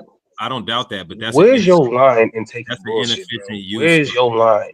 If you are that quality, that's an inefficient.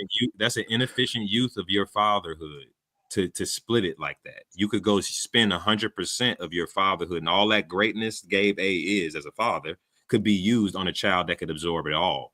Why would you split it in half, wasting time? Dude, you know, I look at, but that other I look kid at my is little like, brothers. Hold on, Jay Moore, let him respond. Dude, I look at my little. No, I was okay. Go ahead, Gabe A. I was going to say, even the child that I chose to move on with, that's a part of my life all the time, that's their brother or sister, right? Of the child from my previous family. No. Yes. Oh, they're not the brother and sister. I wouldn't combine those two. A broken family. That's that's wild. No, that half brother gynocratic bullshit that we got his half brother, half sister bullshit. No, hell no. That's not gynocratic. That is. Come on, man. As far as I'm concerned, I'm not. So because of the mom of the previous kid, they can't even meet their brother or sister of the new family. It's not a priority of mine. No, we got to. You a strict man, man. Hey, listen, live by your principles. Hey, I ain't mad at you. You got to stand for something, or you'll fall for anything, bro. It gotta be exactly. Where's your line? Not that line. Ironically, I bet I won't have to start another family with this mentality. That's where I'm drawn. My wife is not gonna play with me like a lot of you niggas' wives will play with, because they know y'all soft as hell on the kids. Just because I don't have your same line does not mean that I don't have principles and standards. Well, just because I don't agree with your line, like, come on, man. Why I got to be that? I'm trying to find the principle and standards in it because it feels real flexible. You got a real flexible line. So it's flexible because it's not the same as yours. No, I'm listening for the. No, it's flexible because you don't have any. You're drawing a whole. You're not drawing it clearly, bro. It's flexible. Because I don't draw in a whole rhythm. You drawing your line. What area are there holes? Like what are you trying to understand? Because if I was your girl, bro, by how you going about it, I know I can. There's no. What is the repercussions of me breaking your family? What's the repercussions of me, even if I wanted to, alienating you from your children? What's the with this energy? What's the actual? What would you do? You wouldn't do the most extreme thing, which is abandon them. Just because I don't have your extreme circumstances and repercussions doesn't mean that there isn't something that she's missing out on. Do you know what she's missing out on? It sounds like I can make $1,000. She's missing out on me. She's missing out on me. I got that. Like me. I don't know about y'all. Y'all got to put out all the repercussions, all them landmines and everything. No, she's missing me. That's a blind. That's the way I see it. But here's the thing: everything is a risk, but she love her some me. Here's the thing. I hope you. Well, here's the thing: is I understand you're married, Ted Pookie, and congratulations. I hope you never get to experience and get the other drop of the hat and you find out just how insignificant you are to that. I hope you never get to experience that. If it does happen, I'll be ready. But at the moment, it's working out really well. And I'm glad it's working out for you. I'm glad it's working out for you. I hope it continues to. But don't ever think you're on the safe space. Yeah, I'm me. Like I said, if anything happens, you need to be ready for anything that happens. Well, no, that's my point. That's what this whole broadcast is about. Compassionate. What you've illustrated is, if anything, if the worst happens, I'm not sure what you do. You're not sure what you do. You're not going, but I know for sure. Well, listen, I don't need to put. You're not going to start over. You're not going to get a new family and start over. I might start over. I don't know. I might start over, but I'm not going to abandon my children. No. Well, I don't see where and that doesn't mean that I'm shaky or I'm flexible or I'm a gynocrat or something. That just means that I'm just not going to abandon my kids just because it doesn't work out with the previous relationship. And that's all that means. I respect it. I understand. I respect it. That's all I'm saying. But you know what's compassionate? But you are misconstruing the argument right there. You think we're just cutting the kid off just because it didn't work out, but the mother, no, that's what the mother does. That's not what the father's doing. So that's you're 100% wrong on that premise. No, the mother does something and the father responds. No, it was very clear, bro. It was very clear where the response of cutting the kid off comes from, and it had nothing to do because the relationship broke down with the mother. No, it's the courts. It's the involvement of courts. But So you why don't would you understand like? how Why it would it be? Wait. Why would it be an issue with the involvement of courts? So she put you on child support because it's not working out between you and her, right? Those are all. That's all a part of this. Well, no, This put me on path. child This You don't even path. have to be on child support if it doesn't work out between you and her. You don't even technically No, have but to be on child support. She's the one that put you on child support. So Yeah. what, dude? I have met so many so what's fathers the out here that catalyst never for put the their baby abandoning mama kid on then? child support even one time. It's the Dude, bringing women in can abandon their courts. kids in a goddamn what's it called, in a firehouse, and nobody complains about it. All of a sudden, when a man does it, it's a problem. Like, No, what do you I'm mean? trying to Women can understand just it then leave their kids because maybe I'm anywhere. misunderstanding. no, answering your question, Gabe, what's what's triggering the abandonment is Yeah. involving courts. We can have a relationship dissolve and not involve courts, couldn't we?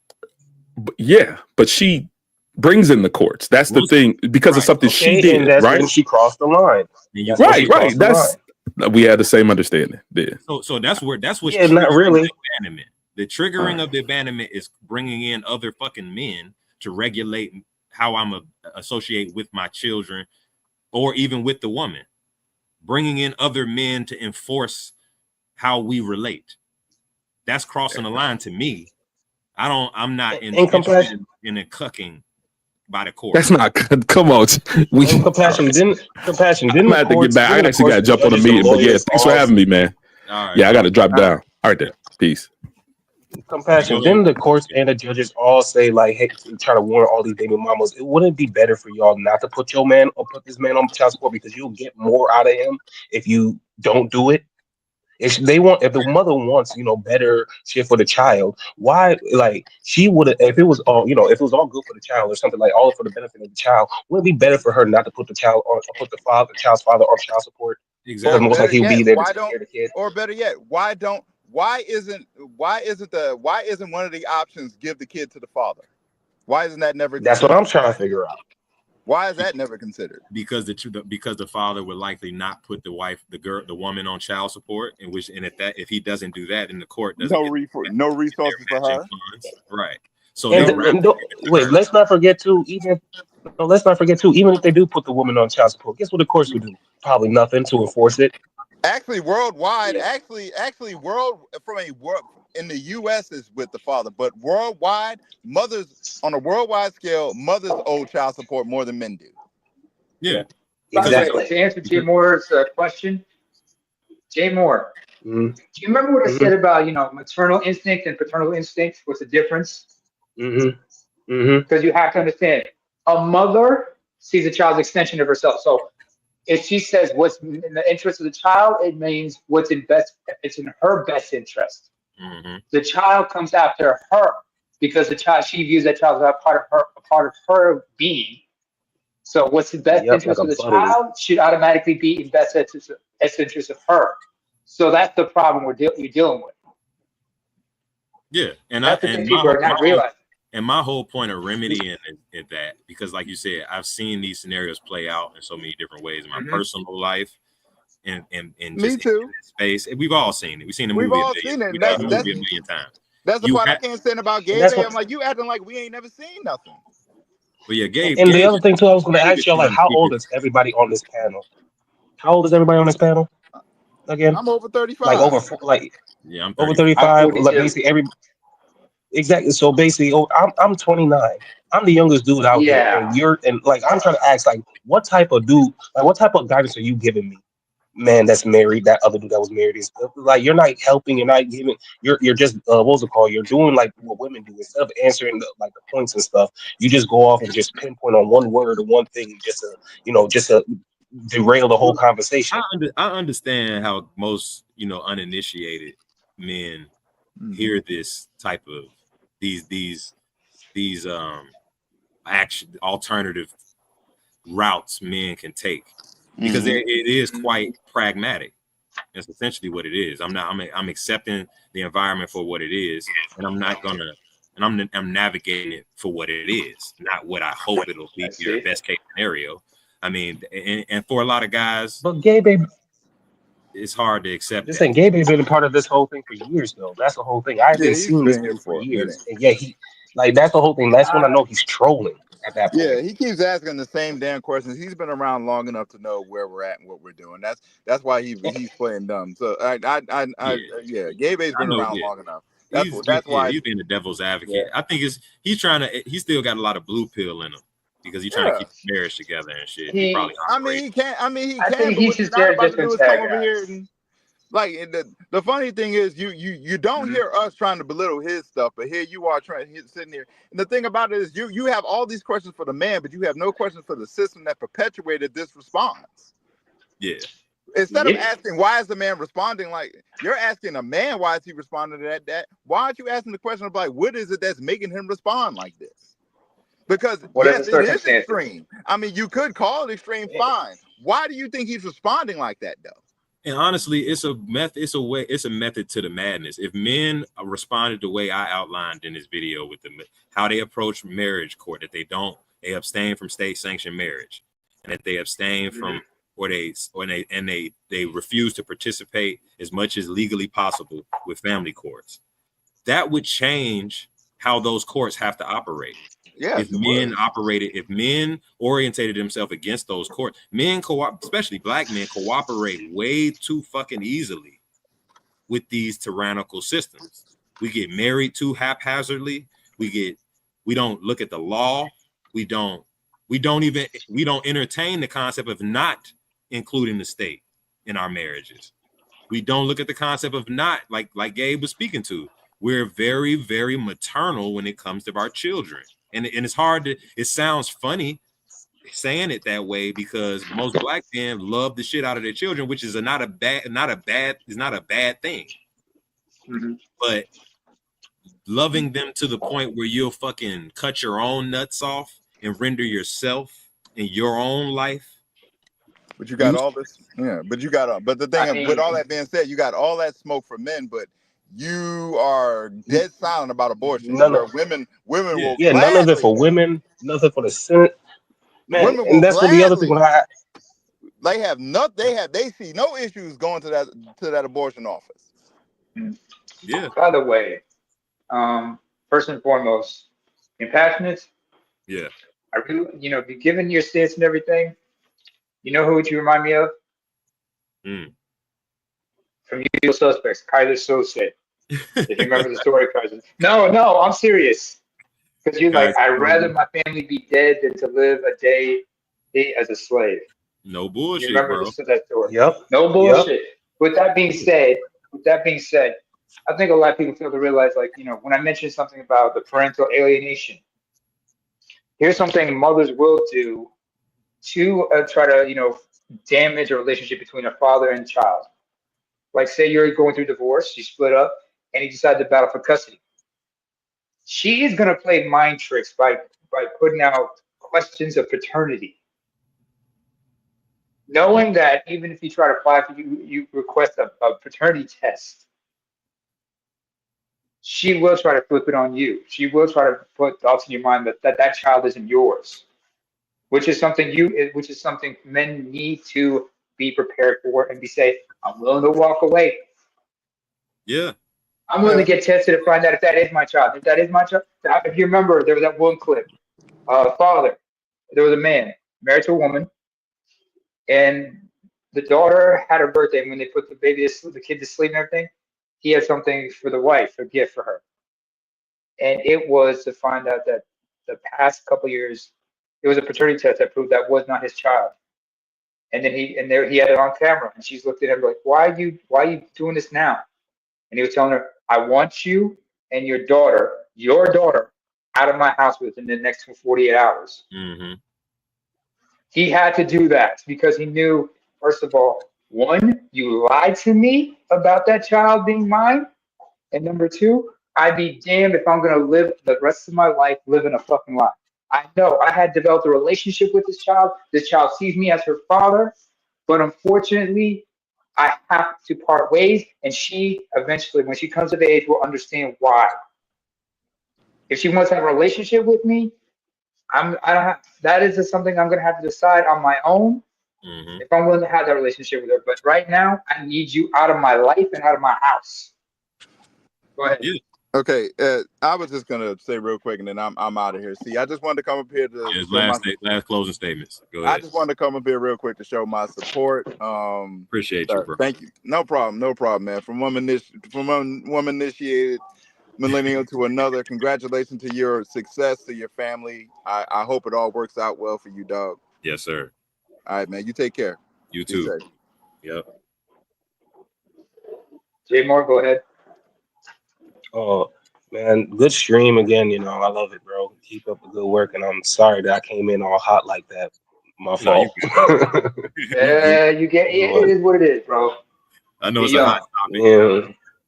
It touched the nerve. That's why it's more like the willful ignorance. That's the part that gets on my last nerve is the willful ignorance. He understands English, but he doesn't understand certain words when we're speaking it right. I'm like, it's basically that what situation. What? Do you speak? It's like on the planet, what? Do you speak English? What? Say what? One more. Yeah, exactly.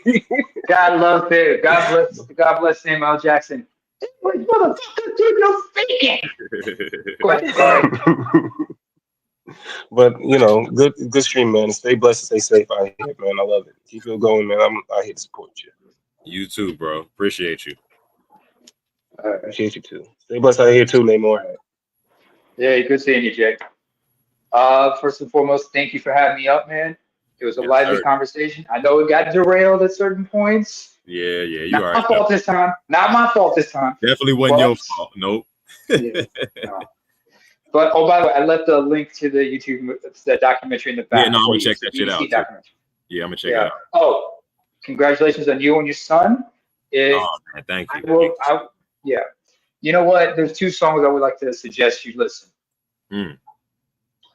One of the songs was by a group called Creed. It's called Arms Wide Open. The lead singer was Scott Stapp was singing about the birth of his oldest son at the time.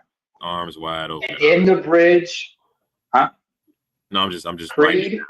I'm writing it down. Yeah, Go ahead. Creed, Arms Wide Open. The second one, Will Smith, Just the Two of Us.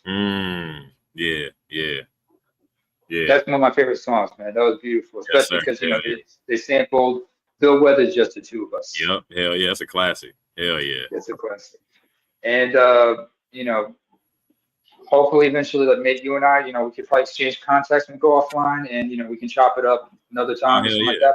Hell yeah. But my last gift to you is this. If you have a close relationship with your father, there's a term in my mother tongue that means daddy's boy. Aina Abu. Aina, it's like Aina Diu, Aina Abu. Aina Abu means the eye of his father.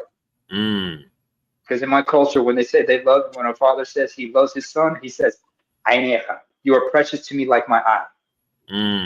I like that. That's something I remember my father was telling me from time to time. So. Hell yeah, I like that. Hey, write that in the back chat for me so I can remember it and pronounce it properly. Okay, I'm gonna do that. When we go offline, I'll show it to you. I'll show it to you. I'll type it for you. Yep. But yeah. But in the end, I say, y'all ain't shit, never been shit, never will be shit, and God bless y'all for it. Good night. Good night, fellas. Good night. Appreciate everybody popping out to the broadcast. I'll definitely try to improve my moderation skills and get y'all some better panels, but appreciate y'all supporting. I hope I made any sense today. And I hope it just get y'all to thinking about, self-determination, family, forging family as you go forward. Look forward to it. You know what I'm saying?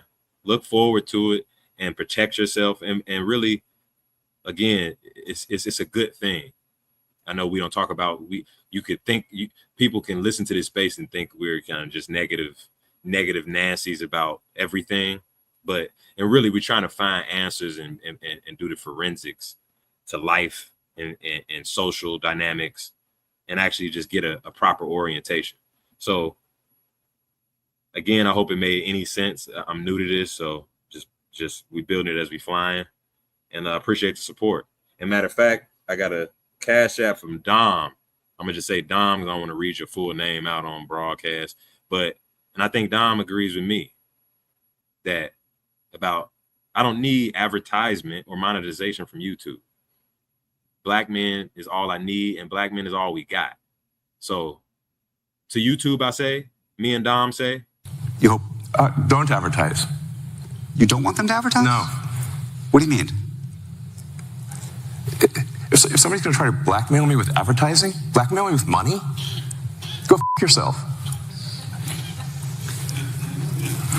But go f yourself.